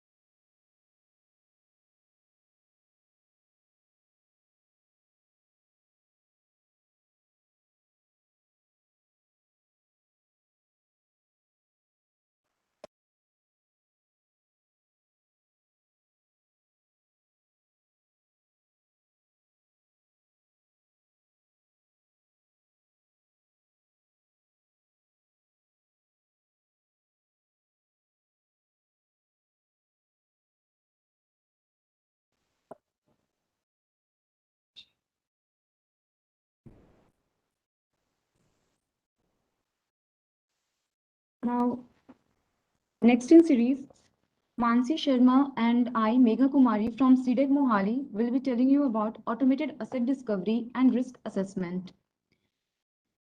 Before moving to the technicalities of our project, let's first understand what exactly is cyber risk.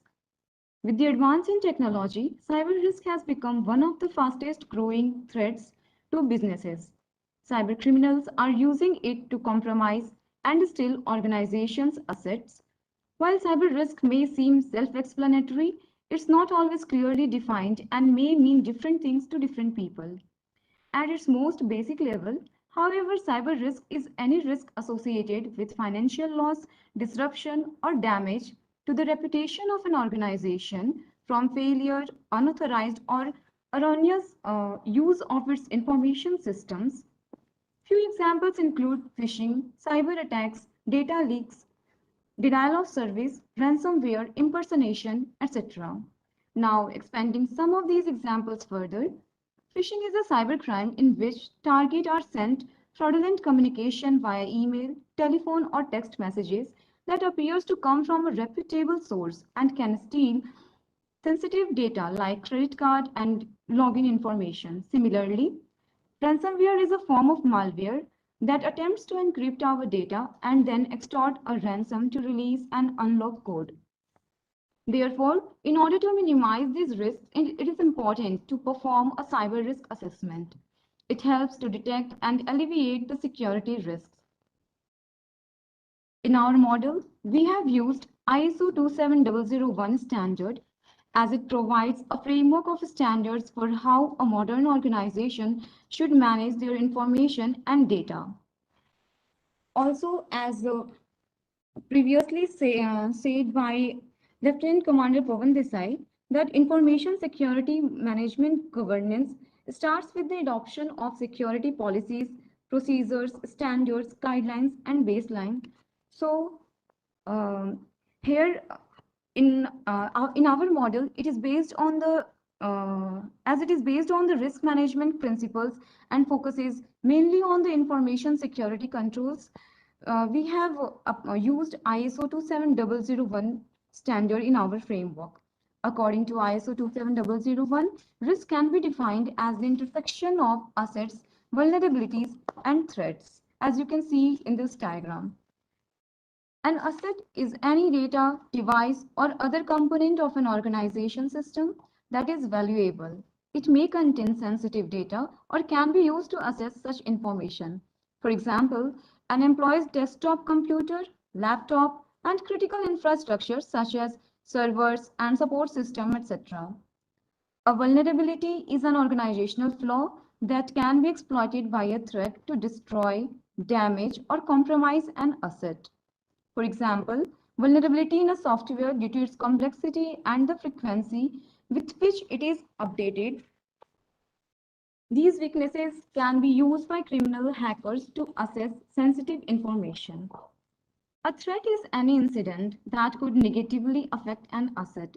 Further, it can be categorized as circumstances that compromise the confidentiality, integrity, or availability of an asset. Few examples include criminal hacking or a malicious insider stealing the information. Now, risk can be defined as the potential loss, damage, or destruction of an asset as a result of a threat exploiting a vulnerability. The definition of risk comprises of three most important components, that is asset, vulnerability, and threat. And that's why we have used all these components in our model. As you can see, the way we are calculating the risk score as the product of asset value, vulnerability value, and threat value as per the ISO 27001 standard. Moving ahead, this is the proposed framework of our risk assessment model. The first and foremost work of risk assessment model is the discovery of asset in our network. In order to enhance the level of security and keep our network updated, it is required to keep a check on the active and inactive assets present in our network. Here in our risk assessment model, we are automatically detecting the live assets present in the network. We have provided the flexibility to the user to provide the range of IPs to be detected. Some of the assets that are being discovered are servers, web servers, routers, switches, firewalls, workgroups, including both LAN and Wi-Fi, and network printers. For a pingable asset, we are doing fingerprinting of that particular asset. Further, the information of the services running on the asset is being used for calculating the asset value automatically. And the OS detail is being used for the vulnerability detection of that asset. Vulnerability is any weaknesses within an organization information system. In order to calculate the vulnerability value, it is essential to check the strength of that particular asset. For this purpose, we have written a script that provides CVE IDs of vulnerability in a particular asset. This is further used to extract the relevant information of that vulnerability, such as the type of vulnerability, number of exploits that have occurred through that vulnerability in the past, and the gained level of access. As ISO directs to use confidentiality, integrity, and availability as parameter for risk calculation, here for each vulnerability, we are also computing the ranking of these three components. Now I will hand over to Mansi to tell you the further details of this framework.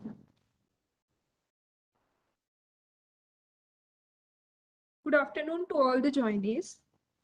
I would like to demonstrate our risk assessment framework to you. I would also like to include and comment on some parameters as explained by Lieutenant Commander Pawan Desai, which may be common in our framework too.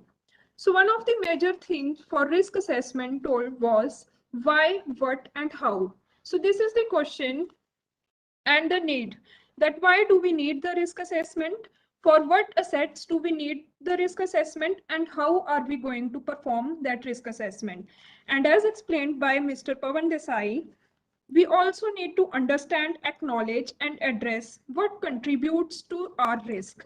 So here we have mostly considered the cyber risks, as we are a cybersecurity organization. And as explained by ISO, every organization can has its own organization specific architecture, because every organization has different appetite for risk. That is what we mean when we say ISO directs to use organization specific framework. So our organization, CDAC, is mostly focused on cybersecurity domain and the IP industry. So the threats can be any of the competitor industries, and the vulnerabilities can be any of the technical flaws, as more of our assets are available on the network. So the assets are the exposure where the threats can occur, whose exploitability can be detected. So our assets are cyber systems, our IPs are the value of our IP and our research. And the exploits that can occur are data leak or illegal access to this. As also commented by Lieutenant Commander Pawan Desai, you are targeted because of who you are and what you do, or the value of your IP. So being a cybersecurity organization more focused on the research, our intellectual property is the most important asset to us. And all the development for that intellectual property that is being done over the network can be attacked by the competitors. So basically, ISO specifies the to use organization specific architecture, and it mostly focuses on doing it manually by, as also explained earlier by Mr. Desai, that it focuses on document review, conceptual and security threats, physical and operational policy models. So the approaches towards risk assessment can be qualitative, quantitative, site specific, and dynamic. So in our framework, I would like to demonstrate you all the terminologies that have been used. So asset discovery has already been explained by Ms. Megha. So I will be focusing on the asset value. But first, I would like to introduce to the assets that are being discovered. Here we can see a list of assets that we have discovered on our networks. A total of 176 assets have been discovered, and the ping has been used to discover these assets mostly. So every asset has its unique IP, and from that IP, a certain information regarding the traffic inflow and outflow has been detected. Here, the traffic refers to the number of packets that are being exchanged on the network. So these have been detected through open services. Here you can see the list of whatever open ports and services which are enabled on those ports for each of the IP. Based on this, the value is assigned to each open services, whose mean is further taken to calculate the value of a set. I will demonstrate the asset value calculation further. So here we have an option for assigning the asset value, which further opens a window which has two options. One is calculate and another is assigned by CIA attributes. On this window, we have totally explained our strategy for total asset value calculation, that is asset value and a product of weight of that asset. So it was very important to demonstrate here that ISO directs to use CIA confidentiality, integrity, and availability parameters. So we have taken confidentiality, integrity, and availability, all the parameters on a scale of 3, where 1 represents low, 2 represents medium, and 3 represents high.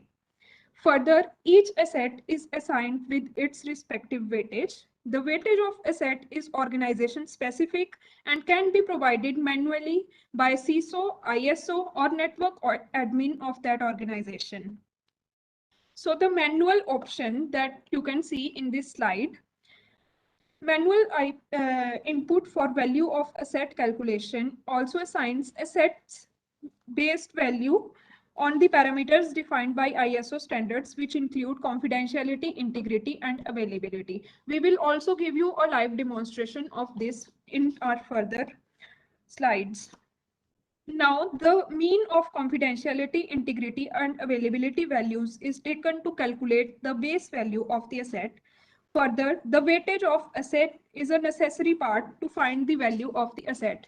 Hence, we have considered the following formula, that is asset value is equal to base value into weightage, which have been demonstrated here for any of the user who is using this window. Where, as discussed earlier, base value has two different techniques, as already explained, automatic that we represent by the calculate option and the manual that we represent by the assigned by CIA option. In automated techniques, we check for open services and through the open ports, and we take their means. To discover the whatever services are open, as also explained by Mr. Desai, that it is very important to discover what they know. That is, we need to discover the information of our assets for which we are using this automated option. The manual option uses confidentiality, integrity, and availability, and further mean has been used as a calculation parameter. Here, open ports and services are one of the basic parameters. The project is open to addition of any specific parameters required to reach the results. So this is the demonstration of the window where we can see the detailed risk assessment. All the formulas for asset value calculation, threat value calculation, and vulnerability value calculation have also been added in a scrollable window. It would be demonstrated in further demonstration. So basically, for threat, anything which could cause damage to our asset can be termed as threat. The basic nature of threat is to exploit the vulnerability. Threat can be explained as the value of how complex it is to exploit the vulnerability. To calculate the threat values, we determine the complexity level required to exploit and access a specific vulnerability. We also check the level of authentication that is required to exploit a certain vulnerability, as risk is a result of threat exploiting a vulnerability for a specific asset. Hence, complexity of accessing the vulnerability and authentication required to exploit the vulnerability have been considered as important measures for calculating the exploitability of the vulnerability, that is, the threat value. For a specific asset, there could be multiple vulnerabilities. Hence, there could be different access complexities and authentication values for each of those vulnerabilities, which have been used to calculate the threat value for each of the vulnerability, and further, a mean of these threat values have been taken to reach on the final threat value calculation. So basically, this slide represents our risk score on a scale of 0 to 9, where 0 to 3 represents a low risk score, 4 to 6 represent a medium risk score, and until 8, it is the high risk score. In this section, you can see the open ports and whatever services are open over those ports, which have been used to calculate the criticality of the asset so as to know whichever services are open and how is the traffic inflow and outflow occurring on those open services. We will give a demo of these slides further. So for future work, we would like to add in our project the recommendations and the trade-off, as also explained by Mr. Desai, that recommendations and trade-off after the risk assessment are the major part of whole framework.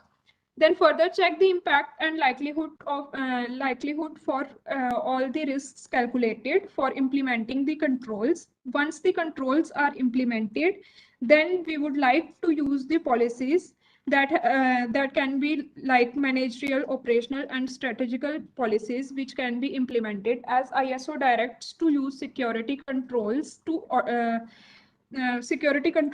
the risk calculation, which tells whatever should be done if we can mitigate that risk, or that risk should be transferred to the third party, or if we need to aware the user that your system is at risk.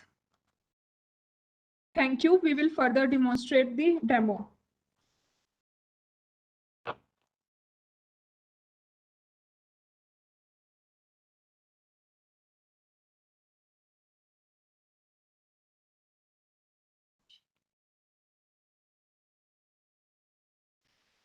Is our screen visible?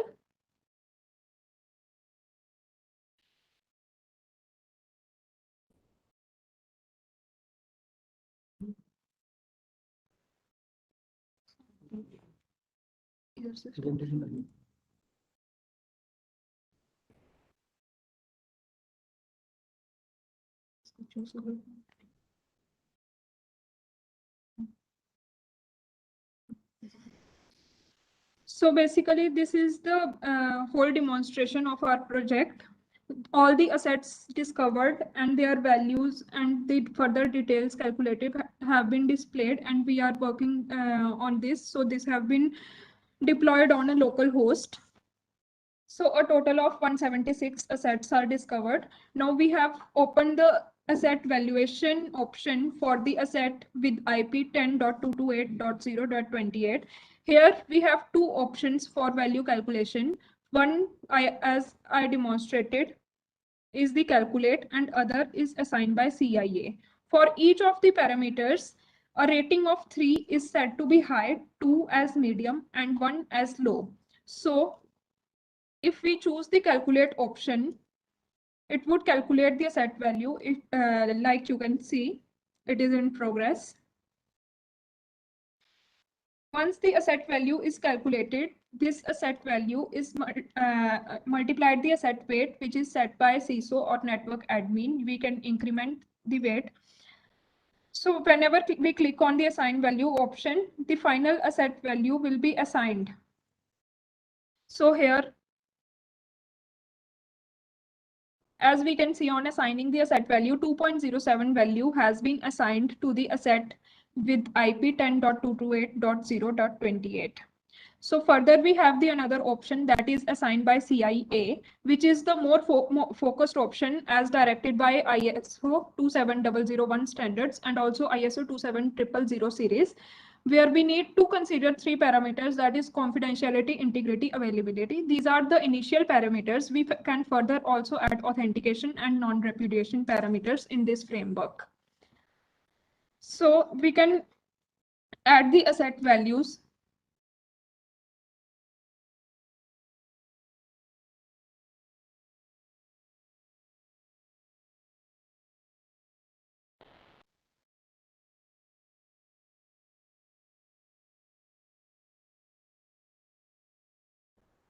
So asset value is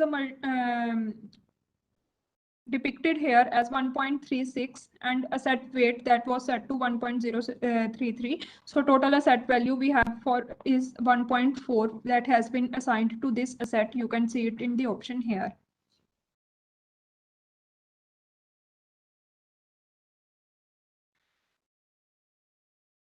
So if we want to check the detailed risk assessment for this asset or any of the assets, we can click on the option that is detailed risk assessment.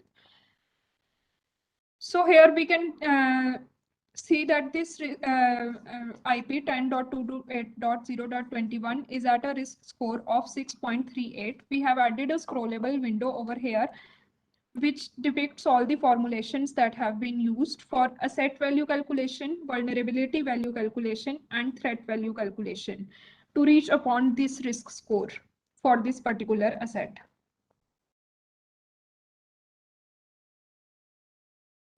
Further, if we want to extract some extra information about these discoverable assets, we can click on the view asset details option. Here for this specific IP, you will get host name, device name, MAC address, device group, OS, its building, its organization, and whatever ping rate is used. We can see the open ports and the services. So for these services, the inflow and outflow of the traffic has been detected, which can be seen in the latest events. So whatever are displayed in red color are the malicious packets that have been coming. So the graph depicts the hit rate of malicious packets and the normal packets that have been used. So in the green color, we can see the malicious, and in the light green color or blue color, we can see the non-malicious packets that have been received through open services over these ports for this particular asset. Thank you so much. We would like to stop the demonstration and we are open to questions.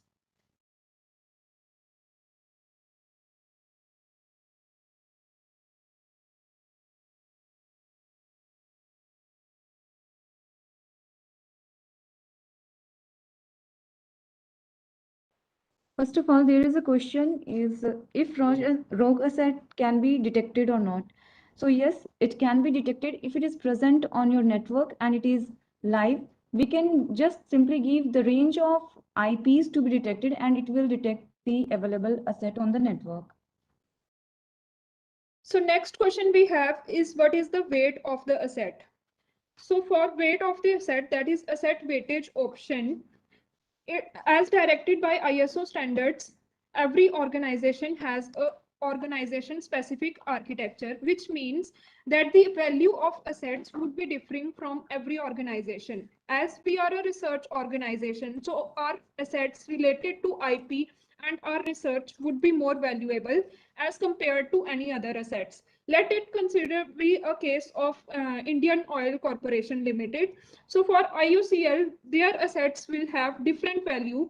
Their assets would be the physical assets and the hardware systems that are involved for the oil production, and uh, their risks would be also varying upon that. So for that, we have kept the option of asset weightage, which is specific to the organization.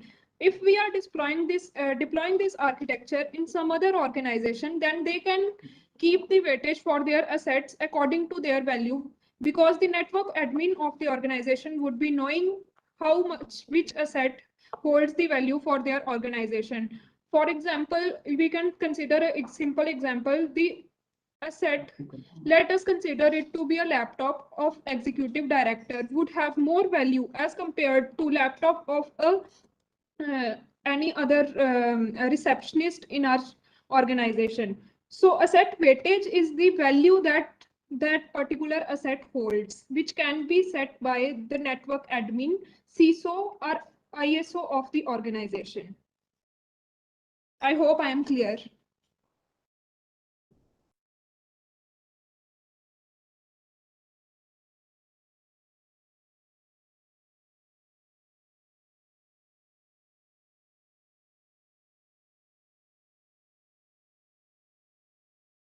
So the next question we have in series is, how do you ascertain the values upon each CIA individually?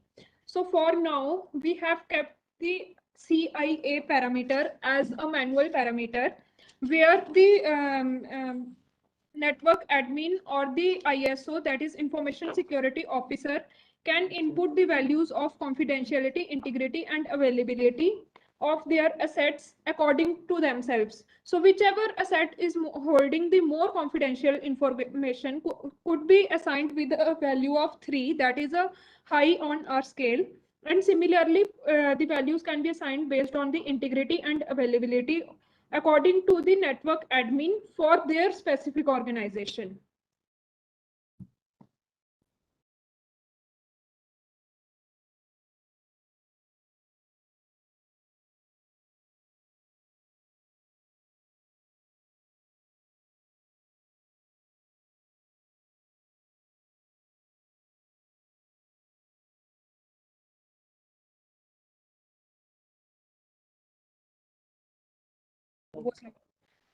So next question we have, is there any agent installed in client machines? Yes, we have installed the agents in client machines. If you would have seen the demonstration in which the the local host was displayed to you, we had an option for detailed risk assessment for every asset. So whenever we clicked on the detailed assessment of the asset, there you could have seen the requests that are being received, if they are malicious or if they are not malicious, and the graphs of malicious request as compared to the normal request for the open ports and services.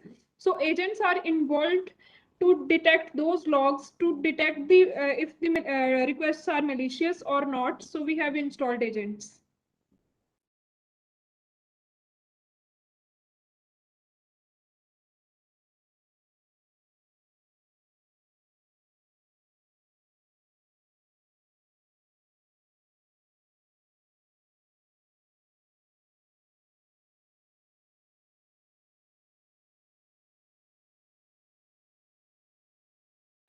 Yes, we can find the open ports, packets, etc. present in the asset.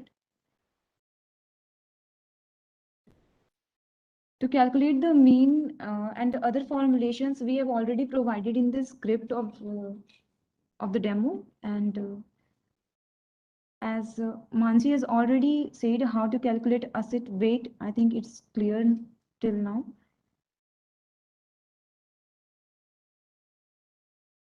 So we have a question, how do we calculate the mean if there are more than one vulnerabilities? So basically, if there are more than one vulnerabilities, say we have 5 to 10 vulnerabilities, for each of the vulnerabilities, we have detected the complexities of those vulnerabilities, and we have obtained the CVE IDs of those vulnerabilities from which we can detect the impact of those vulnerabilities and the number of exploits that has occurred through those vulnerabilities in the past. From the impact, we have three different parameters: impact on confidentiality, impact on integrity, and impact on availability. We have also considered a parameter of 0.39 approximately for which has been considered as weightage for the multiplication, and then for the weighted mean of these all parameters.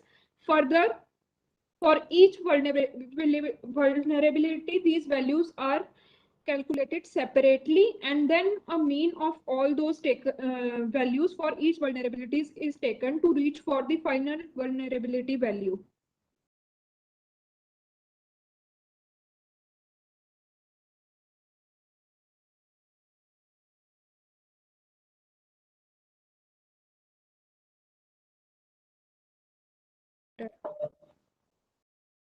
So we have displayed we have a question that how one will determine the value of 1.4 or 1.2, what is the parameter? So we have a scale from 1 to 3 where 1 represents low, 2 represents medium, and 3 represents high. Further, 1.2 to 1.3 value lies in a low scale, and further in the final risk, these are the parameters for initial calculation of asset value, threat value, or vulnerability value. Finally, when the risk will be displayed, we will display a gauge in the end as already displayed to you. There we will demonstrate that this, if you are reaching on 1.4 or 1.2, this means that you are at whatever level of the risk, that is, for example, low, it will be displayed in green color. I hope I am clear. So the session after lunch.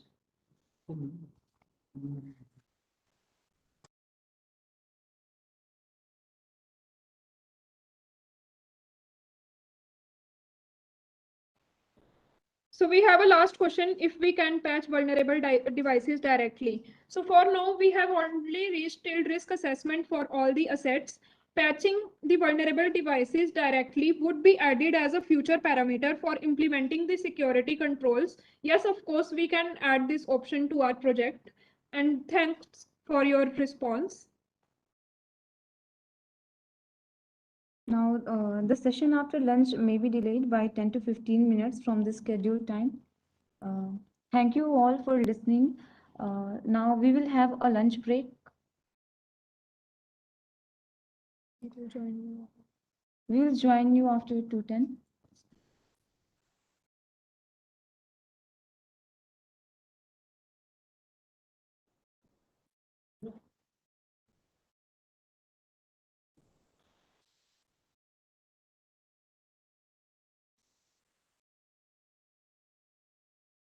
So it is a 1 hour lunch break. We will join you after that.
Good afternoon, CDAC team. Am I audible?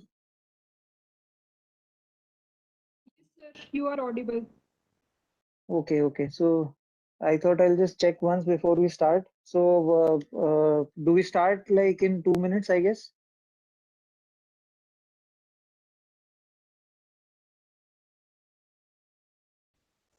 Can we start within 10 to 15 minutes as all the dignitaries are out for lunch? Okay. So around 2:15 or 2:20 then, right? Yes, sure, sir. You may start by 2:20. Okay. I'll begin at 2:20 then. Okay, thank you, sir.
Welcome back, everyone.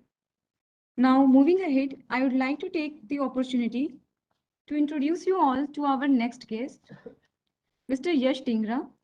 He holds a master's degree in computer science from the prestigious Indraprasth Institute of Information Technology, Delhi. He has 7 years of hands-on experience in the industry, including 2 years at Microsoft. Currently, he is working in the incident response team for the Indian Computer Emergency Response Team 13 under the Ministry of Electronics and Information Technology as a scientist since 2017. I invite you, sir, to throw a light on anomaly detection and ransomware protection. Thank you, ma'am, for giving my introduction. Just checking if am I audible? Yes, sir. Yes, sir, you are audible. And is my screen visible as well? Yes, sir, it is visible. Okay, okay. So actually, I think there was some typo in the schedule that was sent out. So actually, the topic for my presentation was emerging threats and countermeasures. So I'll be talking about this today. Good afternoon to all the participants. I hope everyone has joined after lunch. And ma'am has already introduced me. So I'll quickly move on to the presentation. So today we'll be talking about emerging threats in the cybersecurity space. And we'll also look at some current incidents that have recently happened in the past 2 years. And we'll also take a look at some case studies. And after that, we'll also look at some countermeasures and how we can mitigate these threats. So before we move on to anything more technical, I'll just talk about the basics and we'll see what a threat is. So let's just look at the definition. So the threat is in terms of computer security, a threat is a potential negative action or event facilitated by a vulnerability that results in an unwanted impact to a computer system or application. So that is just a basic Wikipedia definition. Now, the terms here that we need to look at is that it is a potential negative action. So it doesn't mean that the action has already taken place. It just means that this is a potential negative action or event which can take place. And it has to be facilitated by some vulnerability. So these are the two factors on the basis of which we are going to understand what threats are. So there are different types of threats which can actually affect the security of a system. The first kind is physical damage, which means fire, water, or pollution, or any kind of earthquakes or whatever. This is like when physical damage happens. This includes the natural events as well. So when any of these events are happening, then basically there could be physical damage to the systems and to the environment. Apart from that, loss of essential services. So, for example, our electrical grid or the air conditioning or the telecommunication or any kind of essential services which are actually required for running all the services smoothly. So if there is a failure in any of these, then obviously the systems are going to fail. Then there could be a compromise of information, which means that some attacker could actually eavesdrop into the conversations which are happening, or they could read the traffic that is going through the network, or there could be theft of some kind, like if there are some devices which are stolen, if there are some hard drives which are stolen, something like that. Or there could be basically a retrieval of discarded materials. For example, when the company actually discards certain artifacts which are old and which are not being used, then it's possible that someone could actually retrieve these discarded materials and they could actually get hold of some sensitive information. Then the next kind is technical failures, basically when the equipment or software is failing. So for example, if you have deployed a server and there is some malfunctioning in the hardware and it stops functioning after that. So that is one kind of failure. Then the software could also fail, which means that there could be some bugs in the software and it may not function properly, or there could be some errors in it. So the admins need to look at it and they need to get it up and running once again. Then there could be capacity saturation, which means that it is designed to hold a particular amount of load. And if the load suddenly increases due to some attack or due to some other reason, then the capacity could become saturated, and because of that, there could be a problem. The last kind is compromise of functions, which means if it is not being used properly, or if there is abuse of rights, which means that some users are actually abusing their rights, and they are getting unauthorized access onto some functions, and then they are trying to do something malicious. Or there, it could also happen as a genuine error on part of a person or an employee. Then there is denial of actions. So if a user is actually trying to access a particular thing when but they are actually denied, which is not correct. Like if they are supposed to have the rights but they are not given the rights. So all these can be different kinds of threats at different points of time, and these could lead to different kinds of issues that could crop up, or the different kinds of attacks that could happen. Then these are the major threats which are there. I have actually classified them into three categories. The basic kind is starting from the individual level. So we see that most of the attacks, when they start, even the biggest attacks, most of them are actually starting from the individual level. So what are these threats on the individual level? So the most important and the most abused kind of threats are actually the social engineering threats.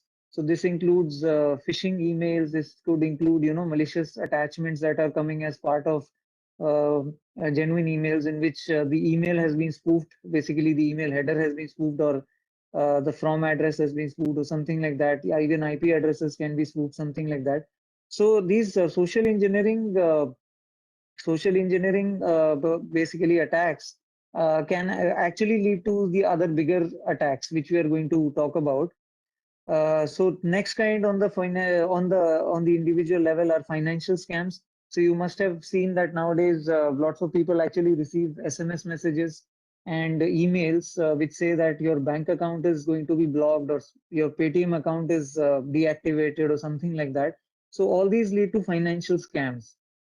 Then abuse through social media, which means that your information will either be shared on social media, or if you've already shared some information on social media, then it can be misused, and they can actually get hold of some confidential information in order to create a false identity, which is called identity theft.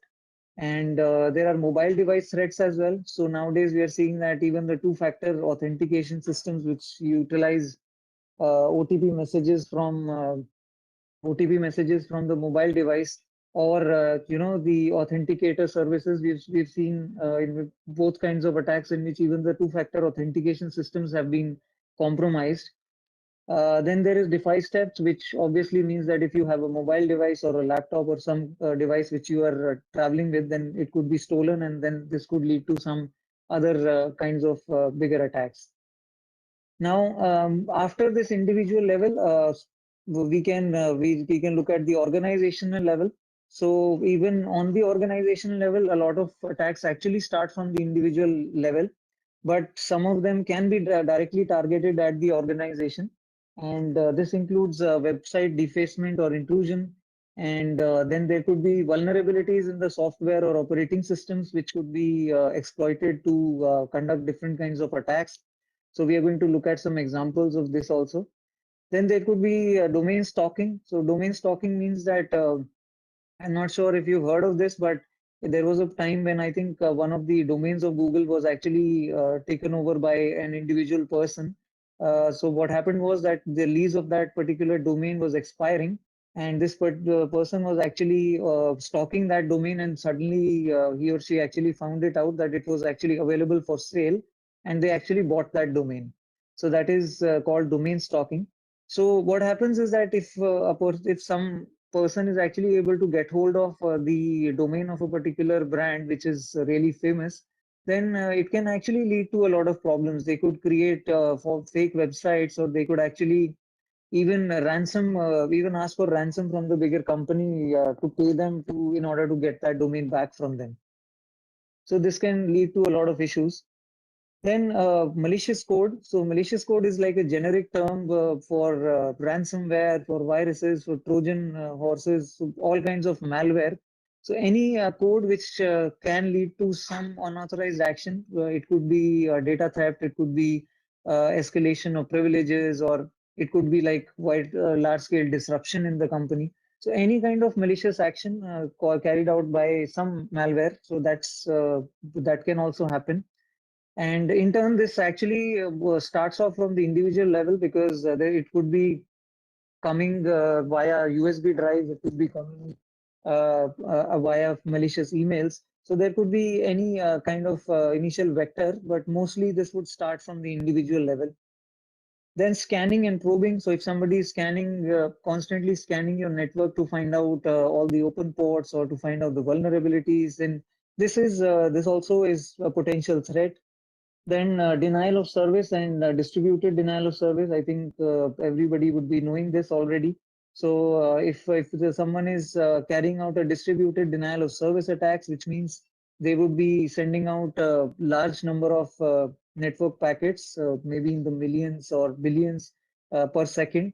And this would actually choke the web server to an extent that it will not be able to serve the genuine users. Then there is data leak, which means there would be some malware which would come inside the organization, or it could be the result of improper configuration of software. We are going to look at examples of this. So due to that, it's possible that some data may be compromised. And then there could be insider threats. So insider threats means that if there is someone, for example, a disgruntled employee who has been fired from the organization, so or it could also mean someone who is gaining access to the physical location of the hardware, who is unauthorized, and they are actually able to steal some information. Then there could be financial fraud. So this could also involve third parties who are like communicating or contacting the organization. Then there could be some supply chain attacks. So supply chain attack means that it is a software or some tool or some hardware which the company is using.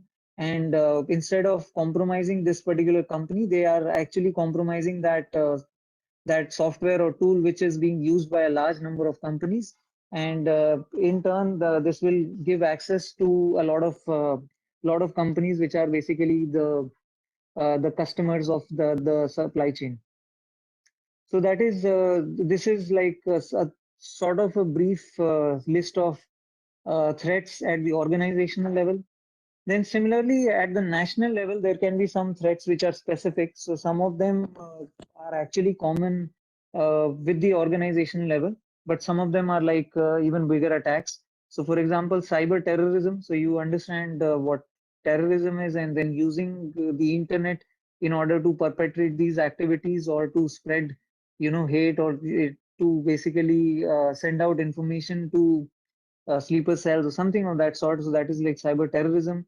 Then attacks on critical infrastructure. So this is really important. Like this does not mean that only one particular organization is being attacked. It means that when, for example, the entire electricity grid of the country is being attacked, or the distribution centers are being compromised. So we've heard of some such cases in the news previously. Then sophisticated malicious code. Again, this is like similar to what we talked about in the organizational level. Only thing is that if it has to be a nation level attack, then this code has to be sophisticated, even more sophisticated.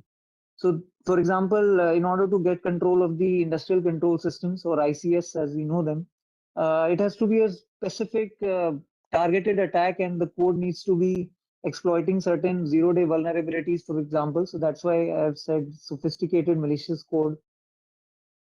And then targeted scanning and probing. We've already talked about this DOS and DDoS, which means this would mean on some essential services which are being used by citizens at large. So if there is a DOS or DDoS attack, this could be a potential nation threat. Then disruption of essential services, for example, the electricity grid or the gas pipelines or something of that sort, or the water pipelines. because in turn all these systems are controlled by some computer system or some server, and if you're compromising those, then you can actually take control of this and cause large scale disruption of these essential services. Then there could be cyber espionage, which means the attackers are somehow getting hold of some confidential information, or in fact top secret information, and then they are taking it out of the country to some attackers or to some other nation state actors. Supply chain attacks, again, the government can also be part of supply chain attacks. So we are going to look at one example in the next few slides, where even the government, the national government was actually part of the supply chain attack. So these are the major threats. Now we'll talk about some example of the emerging threats and how the cybersecurity threat landscape is slowly changing, and what all different kinds of threats we have seen in the past 2 years, especially in light of the COVID pandemic. So the business continuity plans, BCP, and incident response plans based of a lot of organizations were not actually inadequate, were not actually adequate enough to actually handle the threat of the pandemic. So the pandemic basically happened suddenly. Uh, I mean, it didn't actually happen suddenly, but the lockdowns and all the restrictions were actually placed suddenly. So the planning for most of the organizations and companies, we saw it was not adequate to actually deal with this kind of a threat, where people were not able to move outside, and people could not be going to office on a regular basis. So this was one of the reasons. And the pandemic actually forced people to stay at home, and the organizations were actually forced to adopt the work from home culture. Some of the organizations were actually operating on work from home basis, ad hoc, like people would be sometimes working from home and sometimes from their office.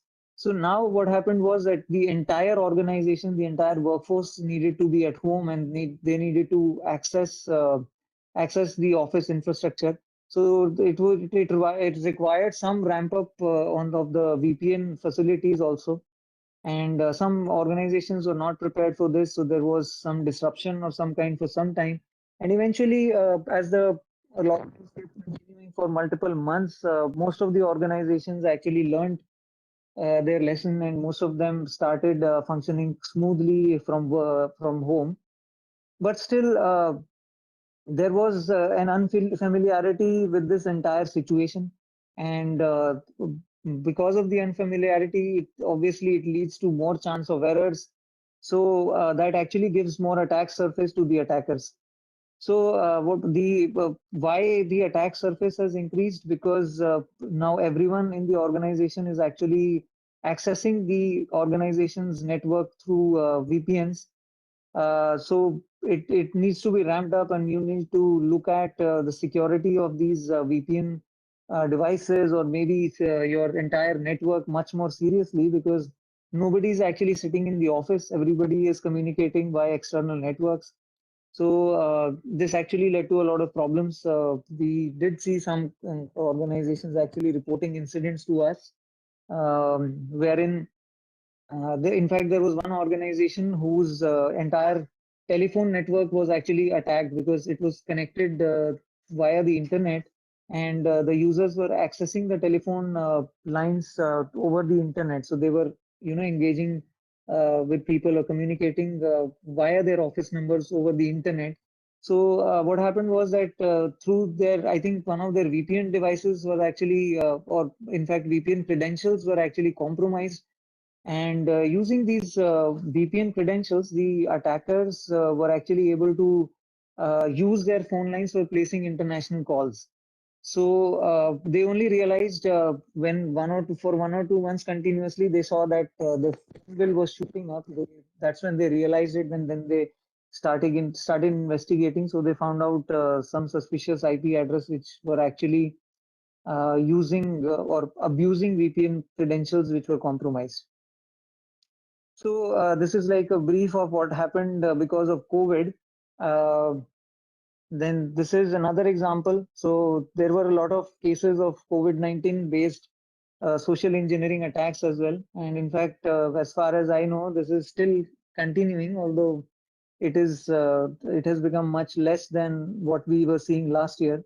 So there were fake Arogya Setu applications. There were fake website for CoWIN, the genuine platform for registering for vaccinations. So we saw a lot of these things, and you can see this is like a fraudulent email.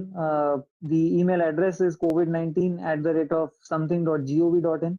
So obviously it is a spoofed email address, and it is sending out some random advisory, and it is asking for the person to actually register on a particular link. So this is the kind of things that we saw.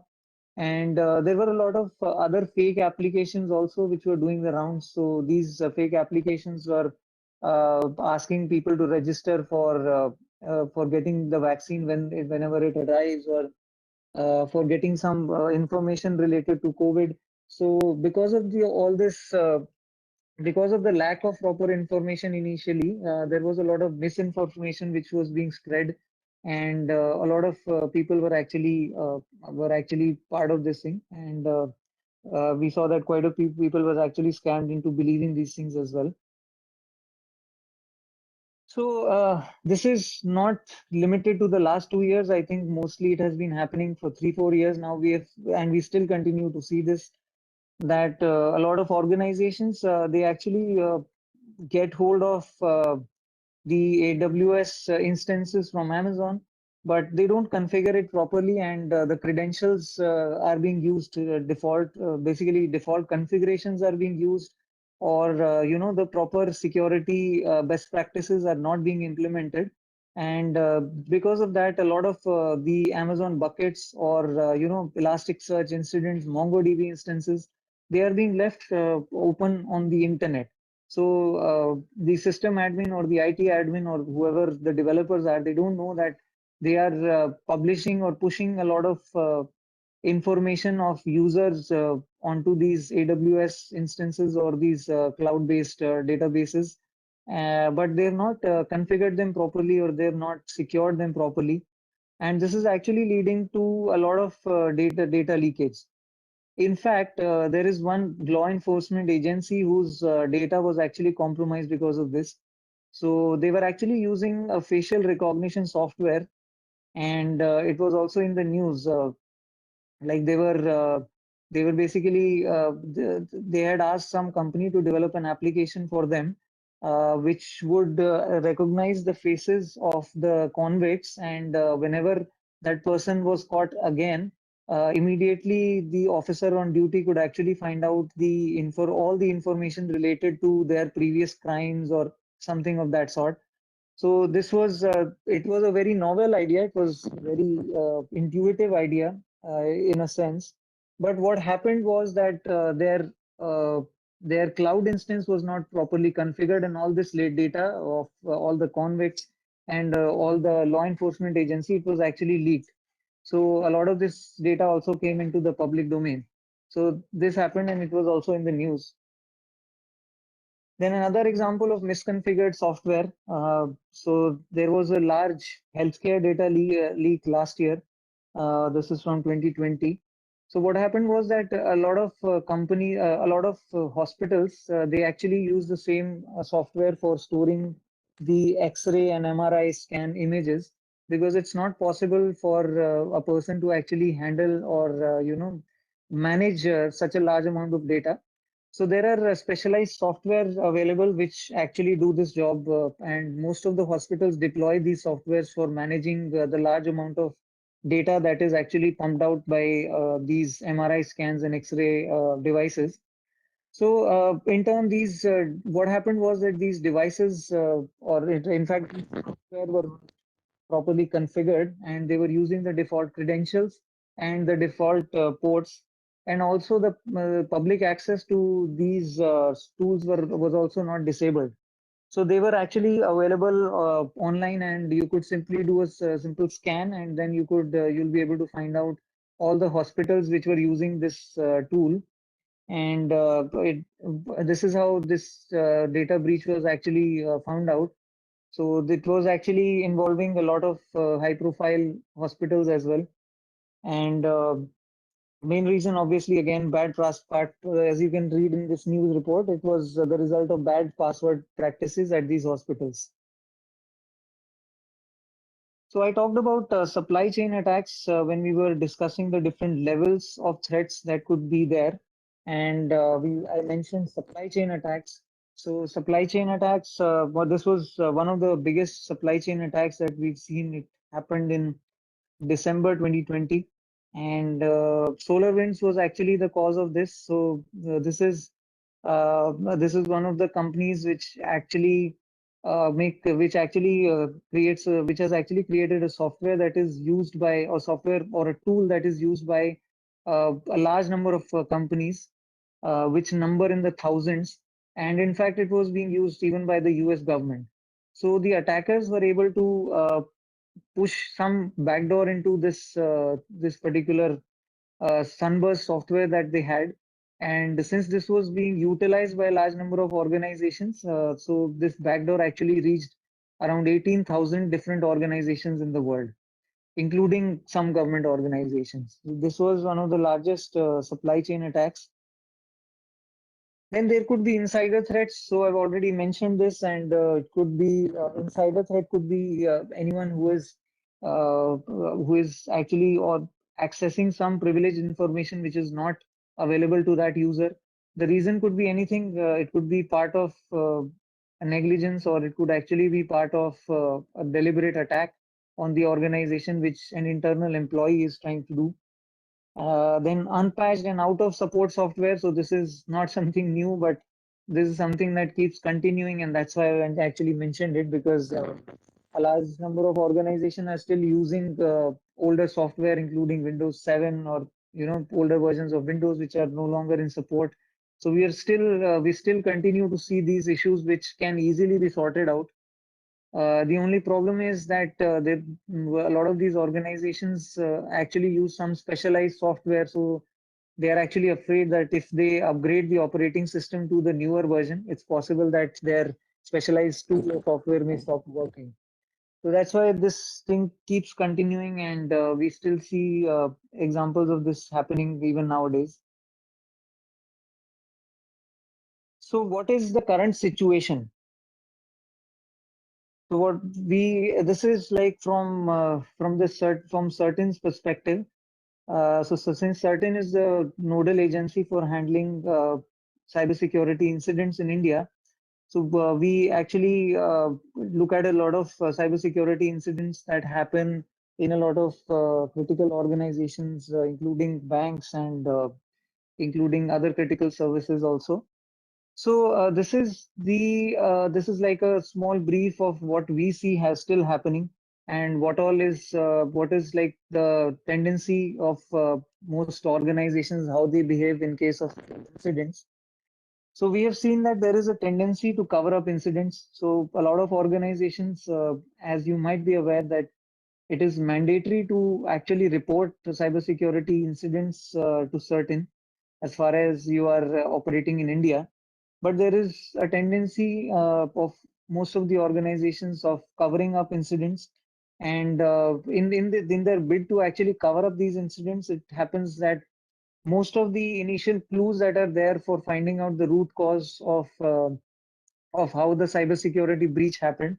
So because of the attempt to cover up these incidents, a lot of these clues are actually lost. And it's also possible that if the organization reports these incidents, and if they are not trying to cover up these incidents, it's possible that it's possible to actually detect these cybersecurity incidents even before they can actually make a lot of damage to the infrastructure. But because of the covering up nature, or because of the tendency to cover up, these initial detection opportunities are also lost. Then we've also seen that even in some mature organizations which do have incident response teams, and which do have some kind of cybersecurity plan in place. So we have seen that because of the inexperience, or because of the lack of proper training, we have seen that the incident response is not carried out properly. So what happens is that they do look at the artifacts, they do look at whatever is happening, they may also report it, but when they are analyzing the incident, they don't look at the all the clues which might be there, and they might actually miss some of the important information. And because of that, they may actually not be able to find out the actual root cause of the incident. So this can be a potential problem. And another thing is that most of the major incidents or most of the biggest data breaches or biggest cybersecurity incidents that were reported in the news, most of them start with very simple attacks or very simple minor cybersecurity incidents. But since they were not mitigated at the smaller level, then what happens is that they become, they actually take a large toll on the infrastructure, and then obviously there is a lot of reputation damage to the organization as well. So this is what happens when a small incident is not reported or it is not mitigated. So you'll see that most of the incidents, maybe 70 to 80% of the incidents that happen in even the biggest organization, they mostly start with a simple phishing email or maybe a malicious attachment or something like that. So once the attacker actually gains hold of the credentials of a person inside the organization, then they are able to, in the next step, they are able to gain access to their system. And once they gain access to the system, they can actually deploy some malware. After deploying this malware, it can actually travel through the network, and eventually the entire network is compromised, and it could be case of a large scale disruption, or it could be a large scale data breach as well. So this is like a domino effect. The first domino falls, and then it leads to the everything falling after that. So what are some challenges that are happening? And this is like a simple model. It's called the Swiss cheese model. So basically, there could be multiple layers of cybersecurity defense that you have actually deployed in your organization. But since there are holes or since there are problems in each level, there is a possibility of an attacker actually going past about each level.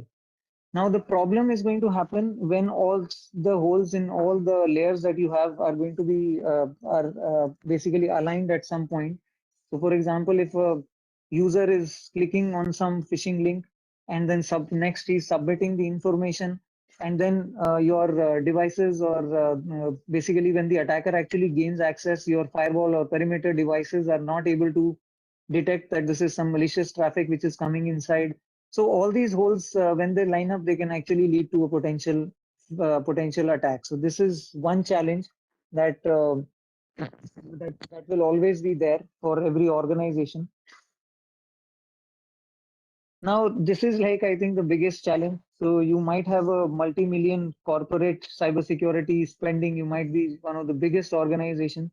But if you have not educated your users inside the organization properly, what will happen is that they'll click on some malicious attachment, and then this will lead to the entire network falling down. Okay, so this is the last section. If we have any questions, I can take them, and otherwise we'll look at the questions towards the end.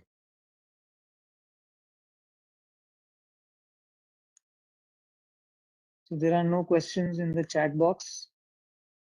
If anyone has any questions, they can post their questions in Q&A session or chat box.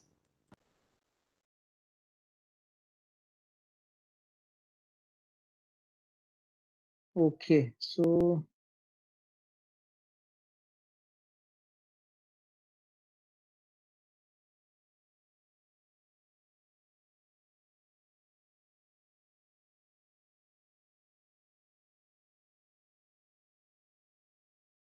I don't see any new questions. I think these were posted earlier.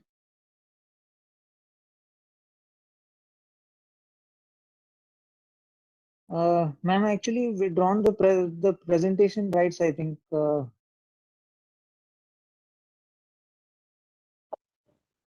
we cannot see any questions in the section. Okay. So I'll continue with the presentation. If there are any questions, we can take them towards the end of the session. Yes, sure, sir. Ma'am, is the screen visible now? Yes, sir. Okay, okay. Okay, sir. So we have talked about the different kinds of threats. We've talked about some challenges. Now we'll talk about some mitigation strategies and what basically involves threat mitigation. So when we look at threat mitigation, we can actually divide it into three different layers. The first layer is called threat prevention. So prevention means all the best practices and policies that you can actually deploy in your organization in order to prevent a threat from actually causing harm, or prevent a threat actor from actually getting access to your network. So that is the first layer, which is threat prevention. Then there is threat identification and response. So once an attacker has actually gotten inside the network, or the attack has already started happening, so this can actually this process of identifying the attacker or identifying the threat and then responding to it is the second layer. And the third one is called threat remediation, which means once the attacker has already gotten inside the network and once they have once they have been able to cause some damage, then how do you do the remediation for this thing? So that is the third layer. So this involves all the strategies that you can actually employ in your network to actually reduce the impact of the security threats. So that is the third layer. Now, what are the different steps that can be taken by the organization in order to mitigate the threats?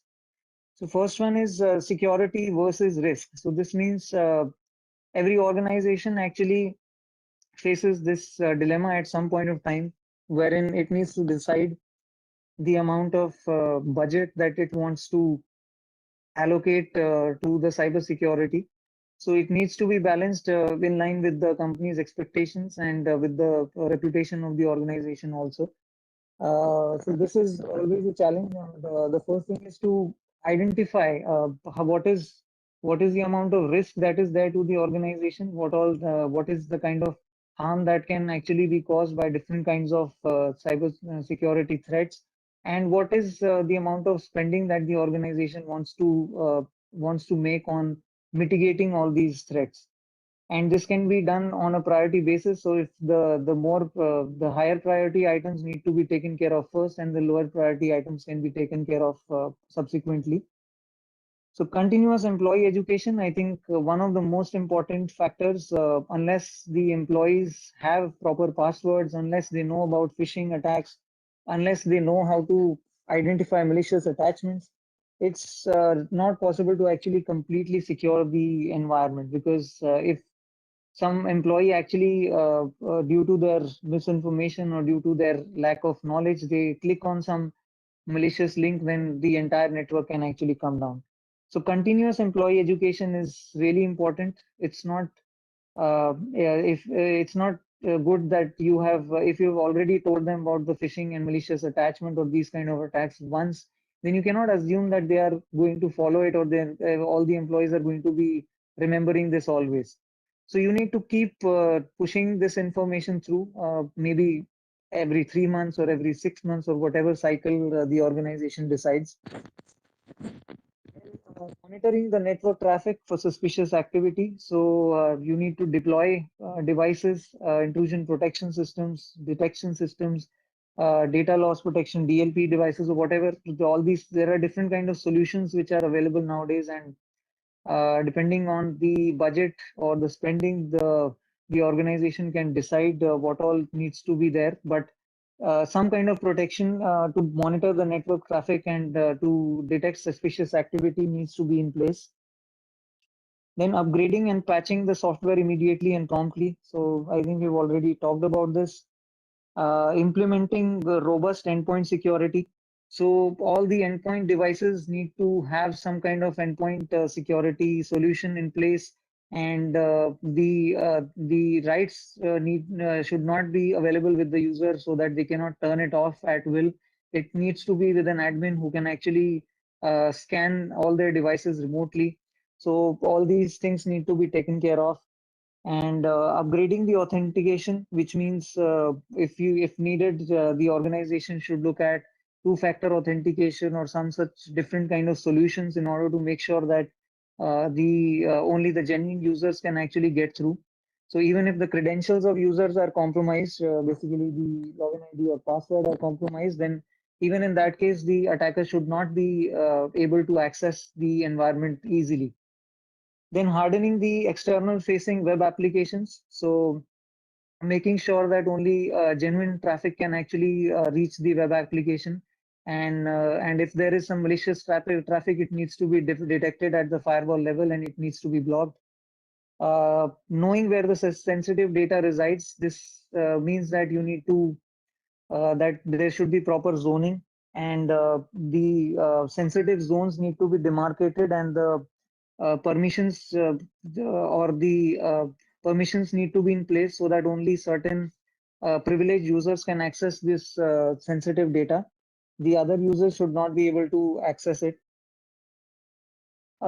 Implementing rigorous application development testing and code reviews, performing annual VAPT, basically vulnerability assessments and penetration testing, or you could say that a complete audit of the entire network. Then preparing for the worst case scenario. So even if you have all these systems and if you have all these solutions in place, you cannot assume that a cybersecurity incident is not going to happen. So you still need to prepare for the worst case scenario and assume that a cybersecurity incident is going to happen at some point of time. And there needs to be a proper incident response plan in place, and there should be a dedicated incident response team in place who will look at these incidents, and they will immediately come into action as soon as the cybersecurity incident is happening. Now, there are two case studies which I have included in this, and how actually a very simple problem actually led to a big attack. So this is from an organization which we looked at, and it actually started with the most basic kind of attack. As I mentioned, it started with a malicious attachment which came with a phishing email. So the user received this phishing email, and he actually clicked on the malicious attachment.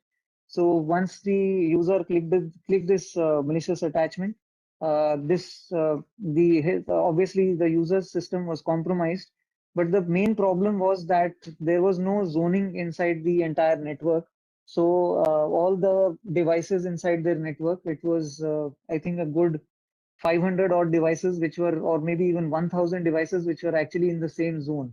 So you could access any even the web applications and the websites and all the web servers, everything could be accessed from anywhere inside the network because zoning had not been implemented. So because of this problem, the entire network was actually compromised. But the only saving grace was, I think the attackers were not interested in a lot of information that this organization had. So there was no report of data breach or anything, although the attackers were able to capture some sensitive information, but I think they didn't publish it or it didn't come out in the public. Then this is another case study. It is an example of an insider threat and of some poor configuration practices also. So in this case, zone segmentation was already implemented, and the problem was that there was a staging servers which was created for staging new releases for testing purposes. And this staging server had full access to their main database where all the sensitive data was residing. Now, there was an insider who was involved in this cybersecurity incident, and the insider was actually able to get access to this staging server. And by using some demo modules which were created for testing purpose and for training purposes. So by using these demo modules of the application which was deployed by the organization, the attacker was actually able to gain access to the database, and he was actually even able to modify the database by using some genuine users key, which inside the office, people actually share their passwords and keys. So he was able to gain access to this, and this is how he was able to gain access to the actual database and to all the sensitive information. And eventually, he was actually able to modify a lot of information in the database also. So this is another case study. And with this, I come to the end of the presentation. So these are our contact details. You can contact Certain in case of any cybersecurity incident happens in your organization. And this is our website, cert-in.org.in. Thank you so much for listening. And if there are any questions, I can take them. Sir, there is a question. Okay.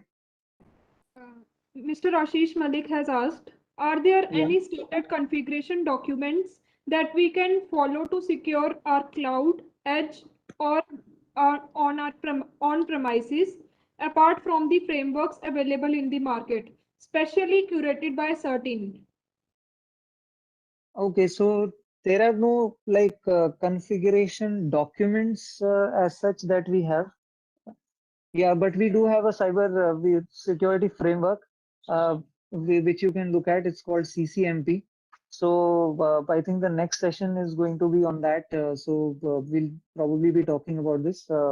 My colleague is going to take this next session. So I think this will be cleared automatically.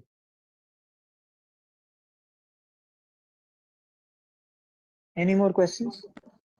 Thank you, sir. Are there any more questions? Yes, yes.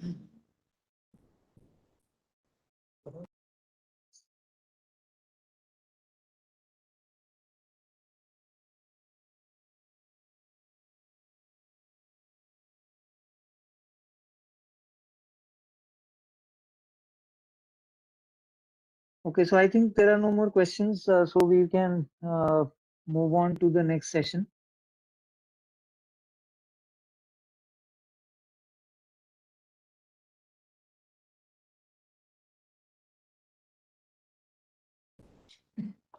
Yes, sir, there is question from Mr. Sanjeev Kumar. Okay, okay. Yeah, tell me.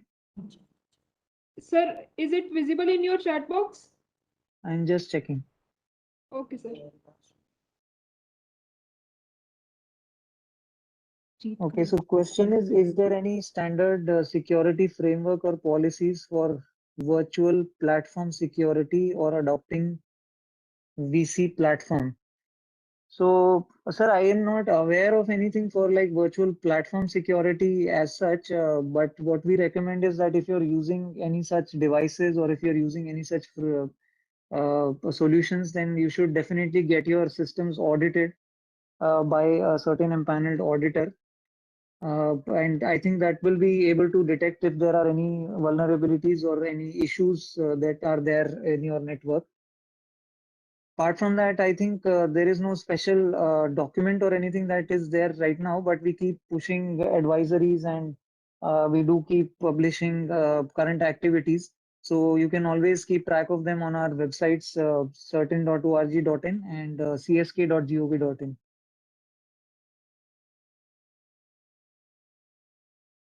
So there is another question. How do we detect packed and polymorphic malware?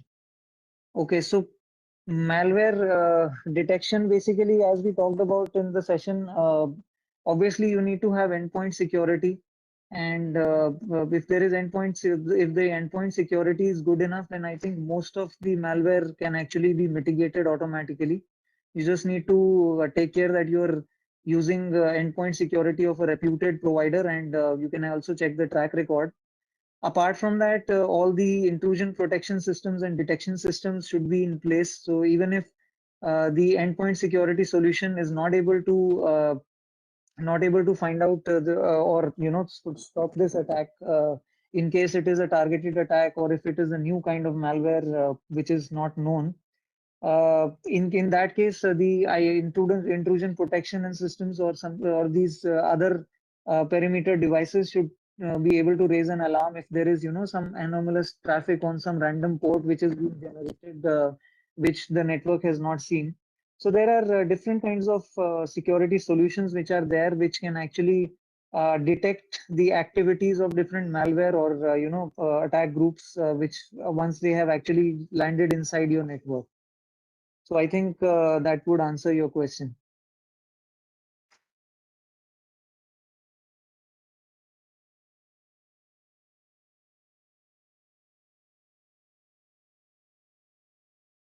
So any more questions? I don't see anything inside the chat box. So there is another question, I think, in the Q&A box. Best way to manage security while working remotely. So if you're working remotely, you would definitely be using some VPN solutions. Just make sure that you're not getting compromised by way of that.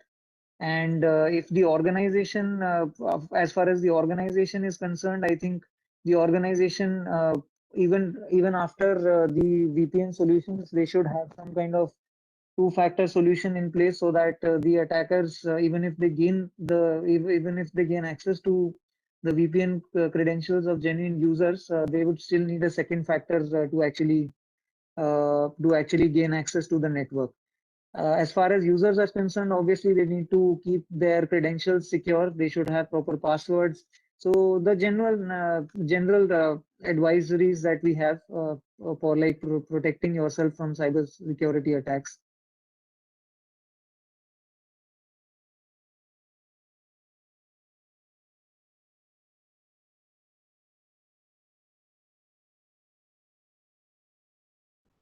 There is one more question from Prashant Chaturvedi. Yeah, some malwares don't have signatures or known behavior. How can we go about detecting them? So as I said, sir, obviously the signatures would not be known for any targeted malware which is attacking a particular organization. But we have seen that in most cases nowadays, the endpoint security solutions have become mature enough to actually detect the anomalous behavior.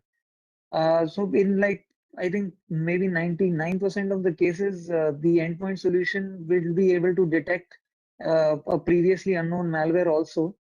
But even if the endpoint security is not able to do it, then your internal firewall or your other devices which are there deployed inside, if you have properly deployed all these solutions and if you have configured them properly, then the malware will definitely have some kind of anomalous behavior. For example, if it starts profiling the entire network, there should be an alarm from the internal firewall that there is this particular a particular host inside the network is actually trying to profile the network or trying to find out the list of all the hosts which are there.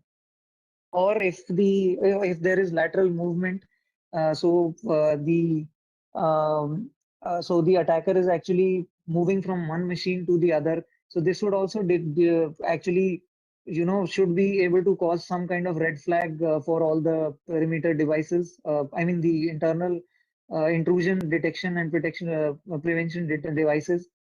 Also, there are various nowadays we are hearing about this new term called zero trust architecture as well. So all the traffic that is flowing, whether it is from outside or whether it is inside the network, it is assumed that it is not genuine.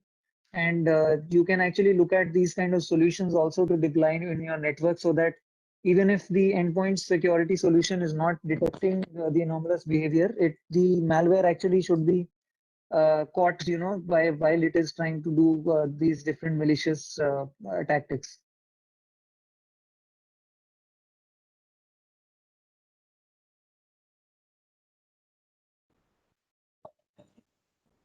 Thank you, sir. I don't think there are any more questions.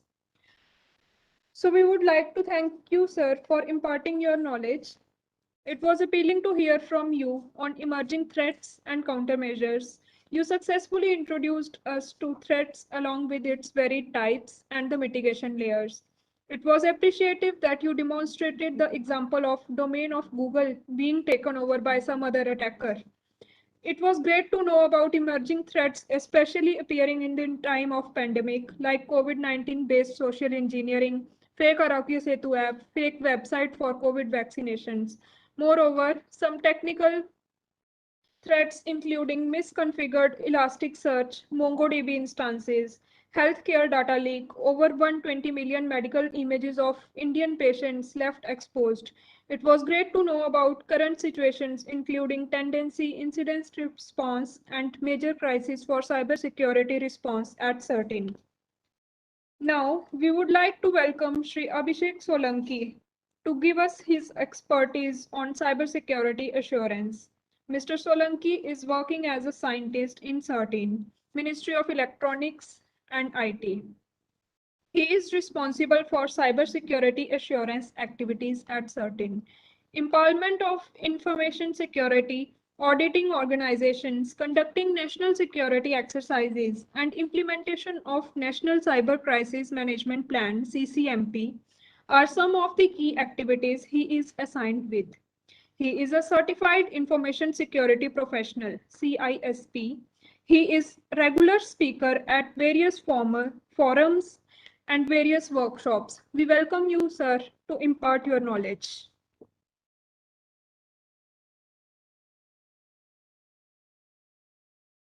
Thank you, ma'am, for the introduction. So I would first share my presentation.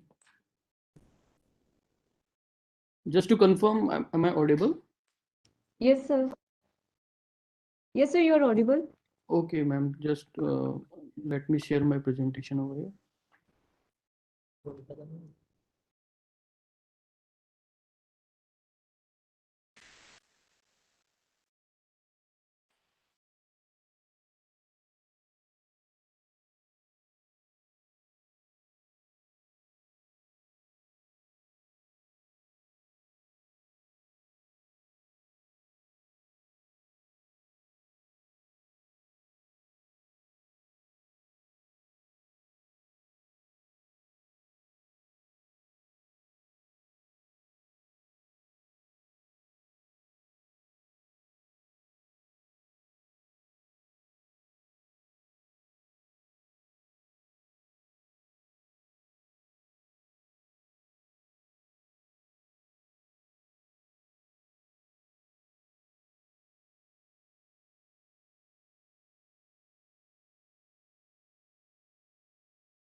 Hello, ma'am. Yes, sir. Am I audible? Yes, sir. Yes, sir. And can you able to see my presentation also? Sir, currently it is not visible to us. Okay, let me share it again. So, Yes, sir. Now it is visible. okay, so like I would start with my presentation, cybersecurity assurance. So I am from Certain and as introduced by the madam. So let's start with the today's agenda. So agenda is I would talk about the cybersecurity audits, the CCMP, Cyber Crisis Management Plan, cybersecurity exercises, and communication exercises. So what is cybersecurity audits? So the cybersecurity audits is a comprehensive analysis and review of the IT infrastructure of an organization. It detects vulnerabilities, threats, finds weakness and high risk practices. So it's the method for examining the compliance. So basically it's process for identifying the weakness in a cyber infrastructures. So, and audits are also used to find the presence of a control and to test the effectiveness of those controls. So a control exists does not necessarily means that it is doing its job to successfully mitigating the cyber risk. So of course, audit is required to confirm the controls which are being taken place by an organization are effective to mitigate any cyber risk associated with any IT infrastructure. So moving forward, so for that we have an impalement by certain. So in certain, we have a panel of information security auditing organizations which includes vulnerability assessment, penetration testing of computer systems, network applications of various organizations of government and other sector in the in Indian economy. So if we talk about the process, so generally certain involve in technical rounds for the technical assessment of any organizations with respect to the information security auditings. So like we have first step called documentation review round, and we have certain criteria based on that. If the organizations which qualify first round will go for the offline practical skill test, where we give them the setup, maybe a email vulnerable web application or vulnerable mail server or any vulnerable IT infrastructure to audit and to find the vulnerabilities which are being deployed by the team over here. So if a organization able to qualify the offline practical skill test, then we go for the online practical skill test, in which we hosted application in our servers, and organization are need to find the vulnerabilities which are crafted by the team at certain, and if they able to qualify these practical skill tests, then they will go for the personal interaction session, in which a team of from different sectors and different like academia and from the industry people from those thing are interview. It's by basically interview type of session, in which the organizations this auditing organizations are been interviewed to know how well or what are the practices they are following for doing these audits.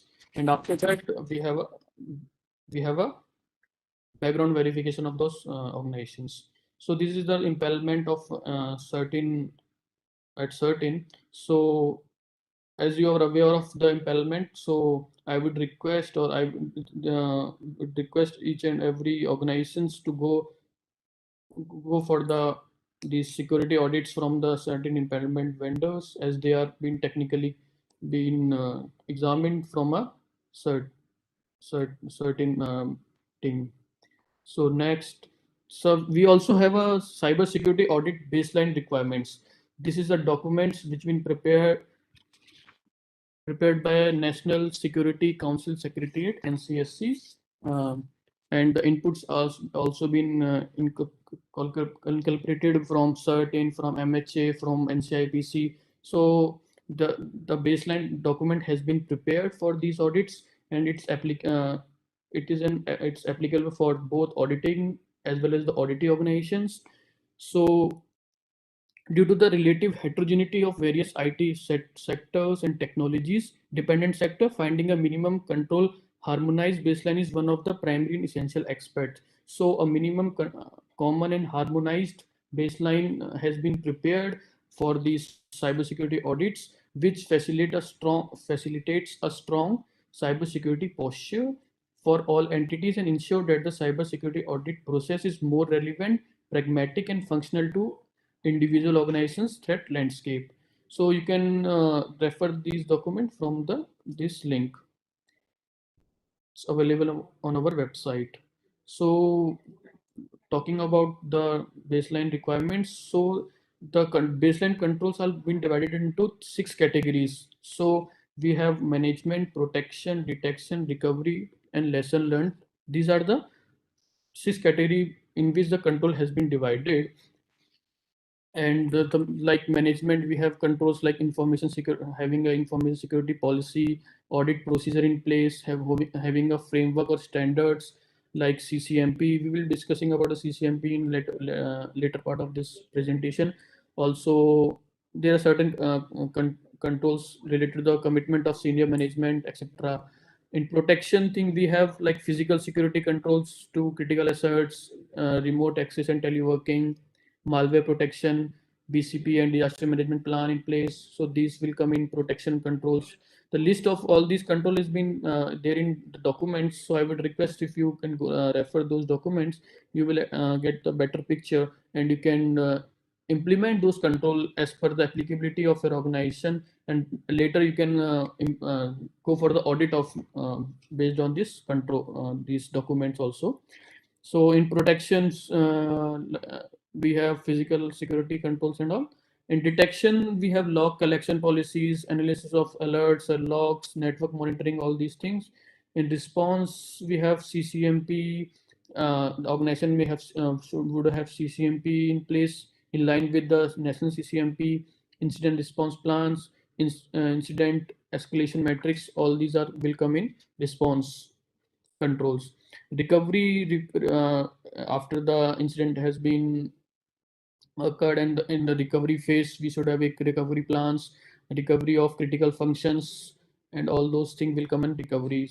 And lesson learned and improvement, and at last improving the cybersecurity posture, and gaining the knowledge from the lesson from the incident that has been occurred in your organization, or instant cyber security exercises and training that need to be taken. So these control are listed over there. So each category, like management, for management we have 19 controls. For protection we have around 21. Again, for detection 9 controls. So these controls you will get on that document. So, and based on the dependency of an organization over the IT infrastructure, organization may be categorized into these three different three risk profiles. Like if an organization's is dependent on its function is dependent on IT in such a way that the cyber attack or disruption to any cyber infrastructure will impact on national security, public health and safety, economy, critical government operation or critical operations of the organization, then they can go for they can categorize the organization into high risk information infrastructure. And again, for medium, if it impacts the essential service of organization, then it come into a medium risk information infrastructure. Like in power sector, for the power sector utilities, if anything impact their critical functions, then automatically it may leads to a national security or national critical government operation will hamper, critical operations of organization will hamper, then they can categorize themselves into a high risk. Or if there is a organizations whose disruption may have a minimal impact, then they can categorize it into a low risk information infrastructure.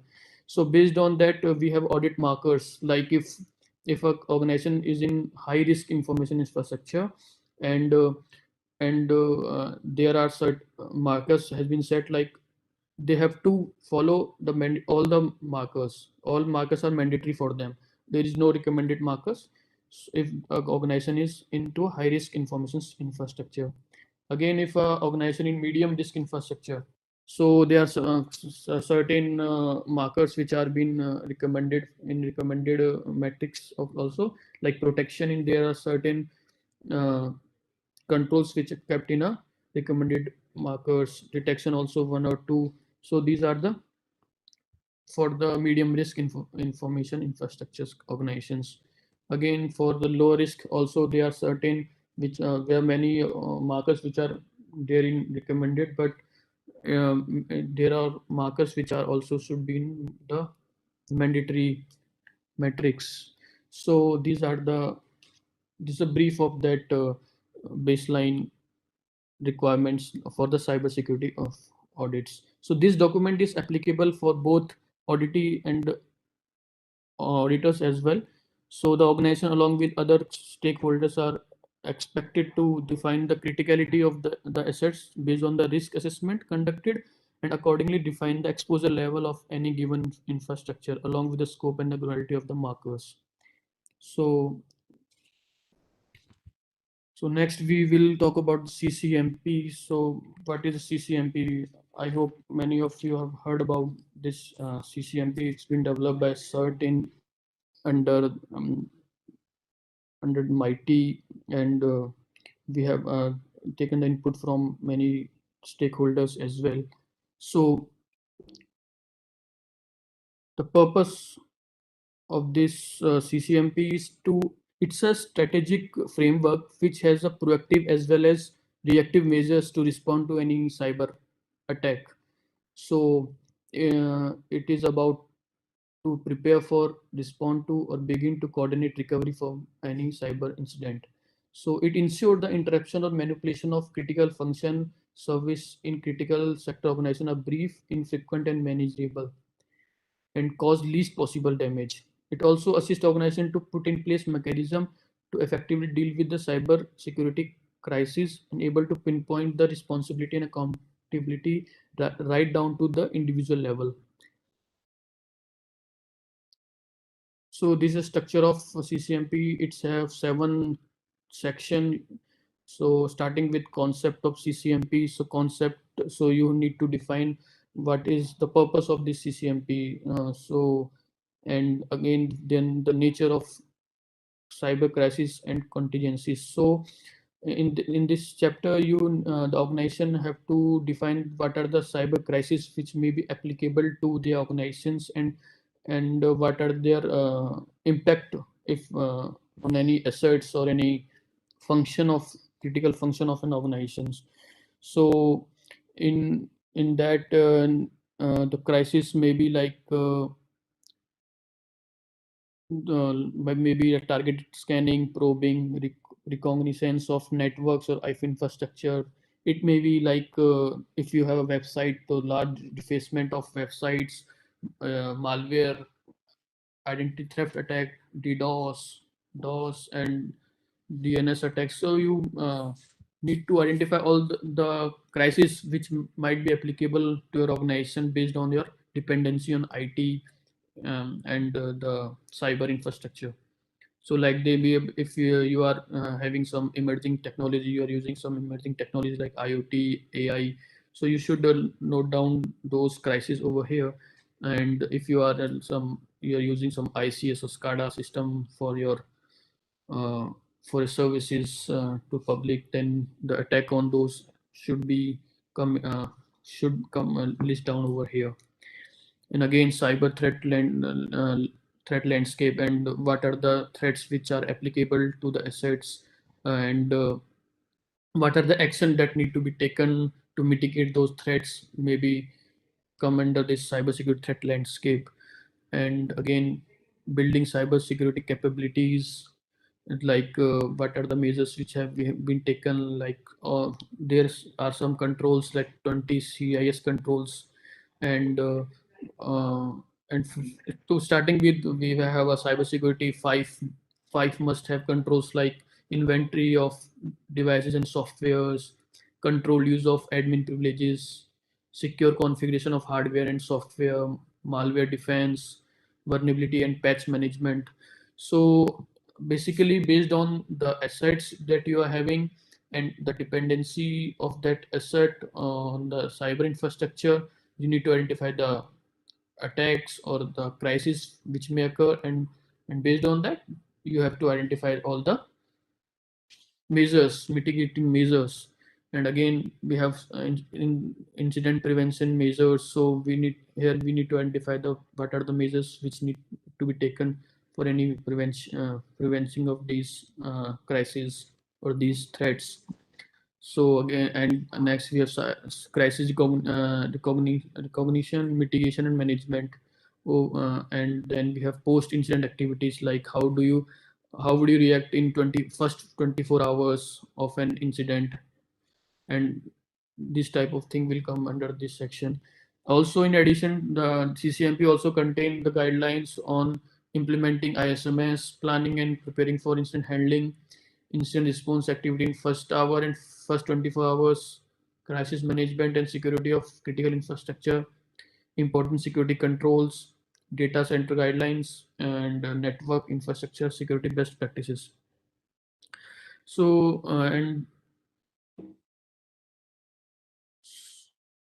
since this field of cybersecurity is technology intensive and new vulnerabilities emerge with progress in technologies, giving rise to new type of threats, and to have a cyber security, there are certain different perspective for effective security of cyberspace. This maybe maybe perspective maybe strategic, legal, protection, crisis response and resolution, compliance, education awareness, enforcement perspective, calibration, data security, and privacy. These are the different perspectives of having us effective security of cyberspace, and these strategies can have an action on different levels. Like government, at government level, we can have certain actions which would improve the posture of any cyberspace. Like at government level, we can have a security strategies, ICT policies, laws, CCMP, and enforcements of this implementation of CCMP assurance framework. So that would impact enabler for security and compliance and assurance, education investments, and at critical sector level, then they should implement CCMP. They should have a security policies in place. They should participate in cyber security exercises. They have should have threat vulnerability management in place. That would impact the impact would be like posture improvement, enhancing capabilities to detect resist attacks. At ISP or TSP level, they should have threat monitoring, rapid response, prevention, and quarantine measures in place that would like have a prevention of occurrence and occurrence of any attack. At professional level, also we have certain actions that would have an impact on the cyberspace. At technical level, also there should be honeypot, sensor, intrusion detection, traffic scanning, etc. At individual level also, so we should have awareness campaigns, training, security messaging, so that would enhance your awareness, responsible behavior, and actions towards any cyberspace. So at international level also, we have MLETs and different like trusted computing ITUs. So we have organizations, different forums, and basically collaboration, and then would give the security ecosystem through a set of cooperative and collaborative actions. So next, the target of CCMP is the CCMP identify these as a critical sectors like energy, finance, space, ICT, INB, transportation, public sciences, service and utilities, law enforcement, defense. So these are the critical sector that has been identified by the CCMP. So next we will talk about cyber security resilience. So what is resilience? So resilience is an ability of an organization to anticipate, withstand, contain, recover, and evolve from any cyber attack. So anticipate means you should be in a form and informed preparedness in order to forestal or compromise of mission or business from adversary attacks. So you in like you should be able to continue any essential business or functions despite successful execution of any attack by any adversaries. That would be you should have a withstand power capabilities, and you should have a containment, like you should localize containment of any cyber attack on any crisis. You should isolate trusted system from an untrusted system to continue essential business operation in the event of any cyber attack. You should restore business or functions to maintain extended possible subsequent to successful execution of an attack by any adversary. We should evolve, definitely at last we should evolve, we should learn from any attack. So these are the goal and the principle of the cyber resiliency. So if you see, this is the impact of cyber attack. So there is different stages. Initially, attacker used to recon your target, scanning and probing into your networks or systems. The phase is called recon phase. In that, and after that, once it able to penetrate in the your infrastructure, the escalation phase will start, and after there will be a detection point, and then there will be a recovery initiated. After recovery is initiated, then the recovery phase will start. So this is the graph, the impact and the attack work factor. How what are how much will be the attacker work factor, and how will it impact your cyber infrastructure. So this is a graph between that, and next we'll see the effect of any cyber incident. So if you have a proactive controls in place, that will increase the work factor for any attacker. So the time taken by the attacker to come into your system would be more if you have a protective controls in place. Like the graph will shift if you have a protective controls in place. If you have a detective control, then you able to get respond back. You will have a rapid response. In that case, the graph will become narrower. And if you have a control in place, that will reduce the impact of any attacker. And again, if you have a recovery control in place, it will decrease the time to initiate recovery. It will improve the rate of recovery. So it will shift the graph to left. So now if you have all these measures in place, the impact of any attack will be quite less as compared to the earlier one. So we can't be 100% secure from any attack, but we definitely will may reduce the impact of any attack. So for that, we should have these control in place. Then only we will able to um, counter an attack. That is called the cyber resiliency. So next, the prevention and precautionary measures for the under the preventionary measures. So you should have a CISO in your organization's Chief Information Security Officer. So like it's a point of contact for any incident or any, like, for certain, if we found something malicious which are going in Indian cyberspace, and we get in touch with the CISO of that organization. So it's if you have a CISO, then we can go for this knowledge transfer, or then any advisory. We may alert then the particular CISO of that organization. So first of all, every organization should have a CISO in their organization. Then there should have a information security policies, implementation of those best practices. You should have a BCP and DRP plans, security of information infrastructure, networks and applications, networks traffic scanning, isolation of critical networks. So these are the preventionary and precautionary measures. Like we should have audit and assurance, background check of all the vendors along with the employees. You should have a supply chain risk management, security trainings awareness should be there, and coordination and incident information sharing. And then we have a level of assurance. So how can we measure at what level we are for under the cybersecurity assurance? So like if you are aware of IT security policy as have defined and documented, it's then the organization may be considered at its level 1. And if those IT policies as implemented on, and you have clear understanding of the risk, threats and vulnerabilities, are that can are applicable to your organization and have a compliance has been verified by a self assessment process or by an independent third party auditing organization, then you may consider at your level 2.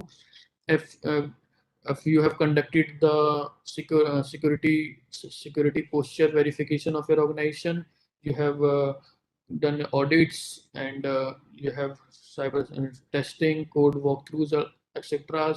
You have gone through the VAPTs of the applications that running in your infrastructure, then you may consider at level 3. And organization has implemented its own CCMP and they are participating in cyber security exercises, then the organization may be at level 3 plus. And if organizations have proactive IT security monitoring and mitigation, like they have their SIM and IPS and IDS, and they are proactively preventing any attack or threats, then they are at level 4. And organization has implemented mechanism for proactive sharing and mitigation of IT security threats and vulnerabilities by collaboration with certain sectorial cert ISACs, then they are at level 4 plus. And the last is 4 plus plus, that they have implemented mechanism for proactive prediction of residual IT security risk and attack pathways.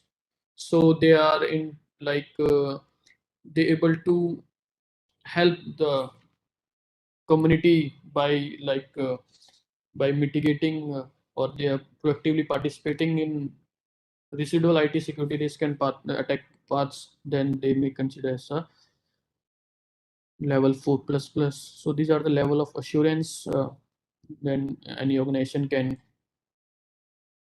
identify at what level they are in under the cybersecurity assurance level of assurance.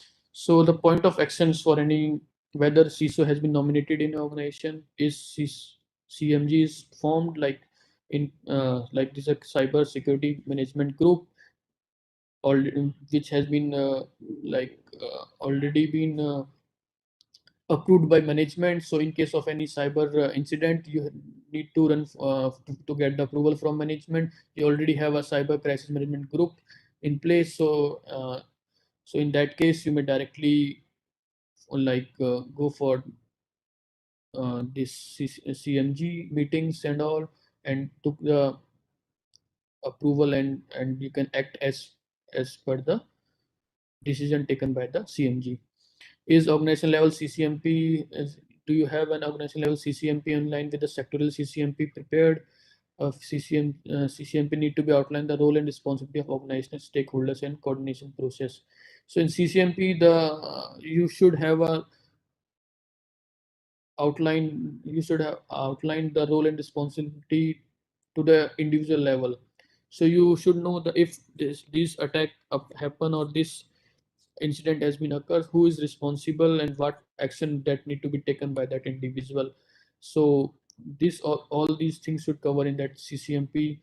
You should have a disaster recovery incident security incident management process developed and implemented, and you should have up to date list of contact details should just like CISO, CCMG, stakeholders, vendor responsible for critical IT infrastructure, and ensure whether security audits are conducted as per specified periodicity from certain independent auditors. All these things should be point of actions. So this is a brief of CCMP. So there are certain initiatives like implement of IT security auditors, and they have proactive and timely security alerts and advisories. They have vulnerability notes which are being published on our website. It contains latest vulnerability in OS software, and you should and what are the workarounds for any vulnerabilities, or what are the patches that has been released by the vendors. And then we have a cyber surakshita kendra, and is under the Digital India initiative to create a secure cyberspace by detecting, cleaning botnet infection and preventing further infection. We have a cyber threat intelligence exchange platform, and we have developed developed and implemented the CCMP in line with the national CCMP. We review sectorial CCMP. We conduct regular cybersecurity exercises to enable participating organizations to assess their preparedness in event of any cyber attack. So moving forward to cybersecurity exercises.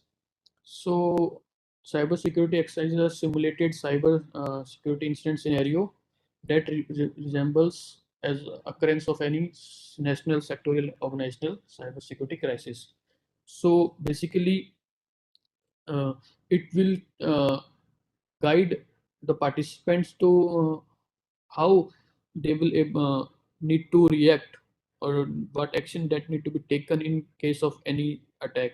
So there are different type of exercises, and like we have technical exercises, we have functional operational exercises, we have exercise for board level members. We have exercises, tabletop exercises, where we give a scenario over the table, and based on the scenario the participants had to react, and it's basically helps the organization to assess their preparedness to deal with any cyber security incident or any cyber crisis situations. So it improves to identify the roles and responsibility, decision-making responsibilities, ensure a better understanding of protocol and requirements, and to build the capacity to successfully respond to and recover from any cybersecurity incident. So certain conducts regular exercises at national and sectoral levels. So we have like basic exercises, level 1. Level 2 is operational range-based exercises. In range-based, actually we use portal where we give some scenario, and based on the scenario and artifacts, like we give a logs or any network file like PCAP, and the participants need to analyze those files, and they have to put up their answer over the portal. So it and these are operational level exercises. And then we have functional exercises where we introduce an organization with a scenario, and the injects will be given to the participants, and based on that inject they have to react, and then we have hybrid, the mixture of these exercises. We have a crisis tabletop exercise also. So this is the pictorial diagram of layer 2, that is the operational exercises or functional. Like we give them the scenario, like we have a FTP server or IRC communication and attack generator at a certain point, uh, and the different participating organization or sectors like financial sector, INB participate, and we will measure their capabilities in how well their infrastructure is, what are the monitoring controls they have, detective controls, defend, how they report things, and mitigation and recover. So these are the functional exercise, operational, and then we have a like layer 3 cybersecurity exercises, where we have different exercise coordinator, and these exercises were generally in form of injects. Like we send the inject in form of email, and based on that they have to respond to the email after doing some analysis and technical analysis of that injects. So different scenarios, it may be like email spoofing, spamming, or maybe DDoS attacks, maybe a malware may be given to analyze the malware. That's, these are the technical exercises we used to conduct regularly.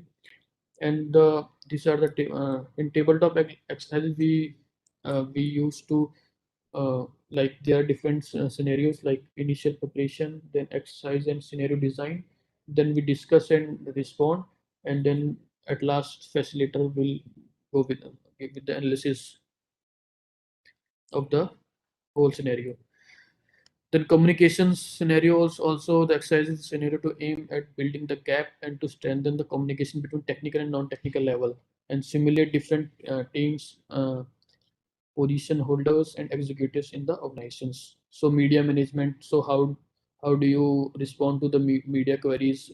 Like if the if you are being under attack and media is behind you, how would you react to that? That those type of media management, assuring customer, regulators, investors, and other interested parties that the breach or crisis condition is under control. Engaging with how do you engage with law enforcement, regulators, demonstrate proactive incident response. These are communication exercises we used to conduct along with issuing timely internal alerts and advisories for staff members. So there are different phases of any exercise, like identification phase, participants involved and geographic scope and exercise types. Role different role has been assigned for that. If you able to identify any breach or any cyber attack, then there's a planning phase where the artifacts will be given, and then execution, the training for participants, scenario injections, and evaluation, like measuring the success of the exercises. So how many participant able to get the scenario and able to solve the scenario, the performance of the participant can be measured. So at last we have a debriefing session also, in which summary of the exercise will be there, lesson learned, and after action report will be shared after the in the debriefing session. So this is the certain websites. Under that we have a cyber security assurance tab, and under that we have implement by certain CCMP, cyber crisis security exercises. If organization need to want to participate in any exercises or want to have any section on CCMP detailed session for like designing their own CCMP, they can contact certain, and they may drop a mail like they want to participate in any exercises or something. Then so this is the mail ID for any. So you can drop your any queries related to the exercises over here, and if you have any query you may ask.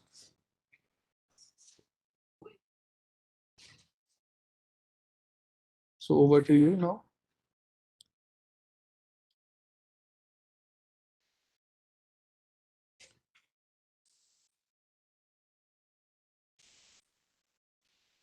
So do we have any questions? Let me go to the chat box.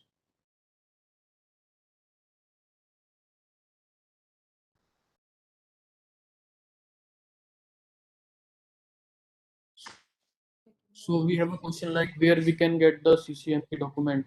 So you may contact, you may give a like drop a mail to us at incident or at exercises at cert-in.oi.in, and you can ask for a CCMP document. So we will provide you the CCMP template also, and we have a national CCMP that also can be provided.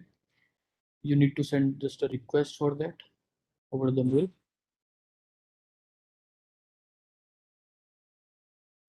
So any more questions?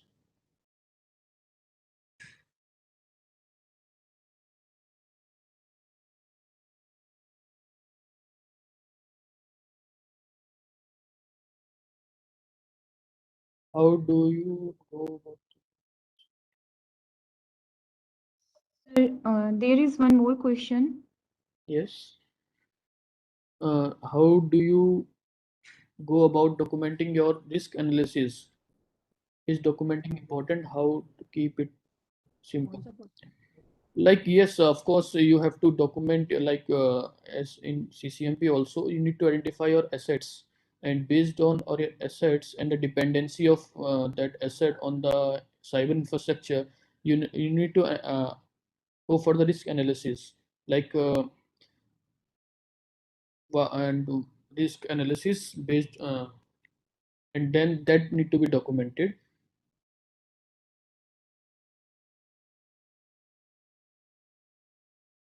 Is there any standard cyber security audit checklist? So as I have already discussed about the baseline that was being developed for keeping in mind of Indian ecosystems. So also we have like for if we go for the global, we have a certain bodies like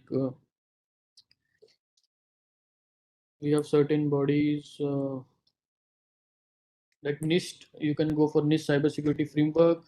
Also, we have like OWASP security guide, and please don't restrict to the OWASP top 10 or sense top 25.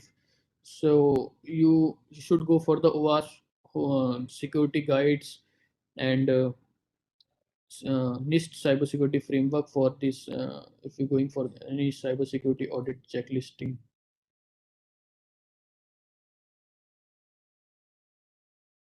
And of course, this cybersecurity audit baseline requirements will cover all those checklist. We have listed out all the controls under the 6 categories, so that need to be followed if we like in case of any cyber, and that would be applicable to both the auditee as well as the auditor organizations. So you may refer that. Abhishek ji, I think these questions you are reading, I think already addressed by some of the parties, I mean, expert members. Okay. Maybe you are reading from the chat box. Yes, I'm reading from the chat box and the Q&A section. Sir, Abhishek ji, I do have a few 2-3 questions. Please. My first question is there any format or template to report the incident to CERT India? Yes. The template is over on our website. So it's about a 1 or 2 page templates. It's available on our website. Okay, that's great. My next question is before reporting the incident to CERT India, do we, let's say, as an organization need to validate or confirm that this is the incident? Because incident, I mean, we observe that should be a confirmed the cyber attack or cyber incident. So before submitting the incident, reporting the incident to CERT India, do we need to cross validate that incident or CERT India will revalidate then? Like it's definitely based on the type of incident. Like if there is some like typical phishing or something like thing like that, so you may parallelly do the analysis of that. Or if it's a critical incident, then you should first report to certain, and parallelly you can go for the confirmation of that. Because in the morning itself, being a like a layman user, I received one message, this SMS, some mobile SMS, there is some lottery ticket embedded with that mail. Yes. So I suspect it is a phishing mail. Yes. But to whom we should report and to report such kind of incident, because in an organization we don't get any such kind of security experts who can analyze or who can reversing the such kind of cyber incidents or cyber attacks. For that straightforward, can we report to the such kind of incident to the CERT India? Yes, definitely. That those SMSing or wishing like things like as you suggest, as you mentioned, like you get the SMS. So these things you may report to certain, and also we get those requests over here also, like income tax phishing mails, typical like lottery mails. Also we get those things, and you get in contact with the ISPs, and we have blocked those. Emails like those mail servers or those IPs also. So you may report to certain those things also. Yeah.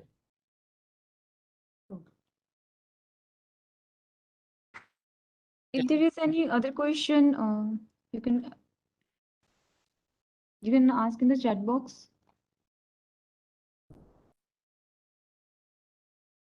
As I can see, there is no more question in the chat box.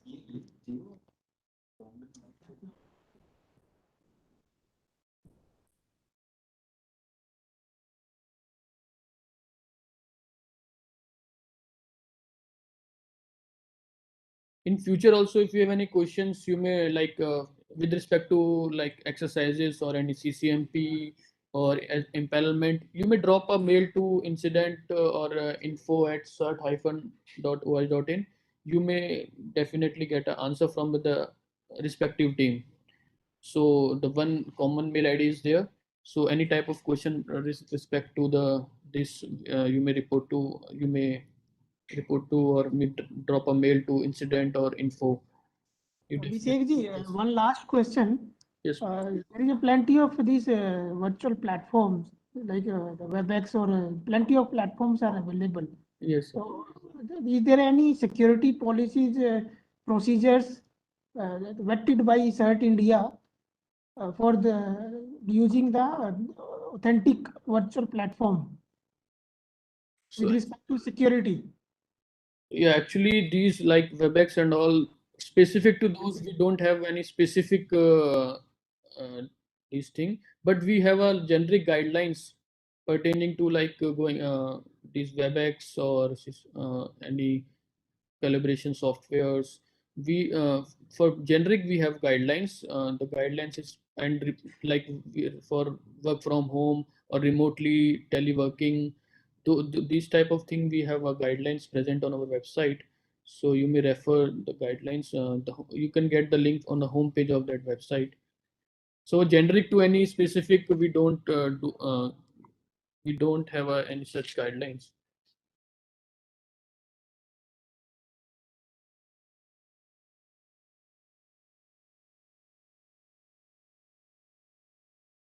So we have a question like, can we report phishing attempt to certain sometimes links or attachment do not show any known vulnerabilities? So yes, your phishing you may report to certain. So there in phishing also, if you want to go on in details, so you can go into the so original. You can get the original recipient and original originator of that mail. In that you can get the suspicious thing in that. And sometimes these links won't look suspicious by just going to the text, but by going to the in-depth analysis of that mail, you definitely can get the suspicious or malicious link over there. And you should report that to the certain. Yes, of course. There is one more question from Mr. Mahesh. Yes. He's asking that is there any desktop is any desk is popular platform for sharing how secure it is for office use? So like AnyDesk for remote access is not advisable to use in the office infrastructure. However, you may use it for personal thing, but in office infrastructure, don't use AnyDesk and TeamViewer type of software, because it make maybe like they are open source and anyone can get into your network using those things. So it is advisable not to use those softwares in definitely in office infrastructure. Sir, there is one more question from Mr. Shrikant. Yes. How to block many IPs or domains? So at firewall, you can block as many as IP or any series of IP or domain at a firewall level. Also at endpoint devices, also you can block those traffic. There are access rule that can be defined on firewall. So you just need to write down the IP over there, and you can block those things.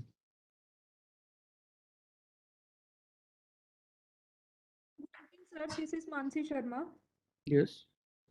I have a question from my side. Yes, ma'am. Please. Sir, I just wanted to ask that as we are making a product for risk assessment, Mm-hmm. so can certain provide with some incident response framework for like validation testing of malicious requests that are received on servers like mail servers or POP3 for vulnerability testing? Okay, for specific to this mails like mail protocols like POP3 and Yes, sir, MTP. any file transfer protocols or mail protocols. So I need to check with the respective team of like we have a different team for this email security. I would need to check with that. Uh, I would suggest you can drop a mail regarding that. Then definitely will help you with this. Okay, thank you so much, sir. Okay, welcome.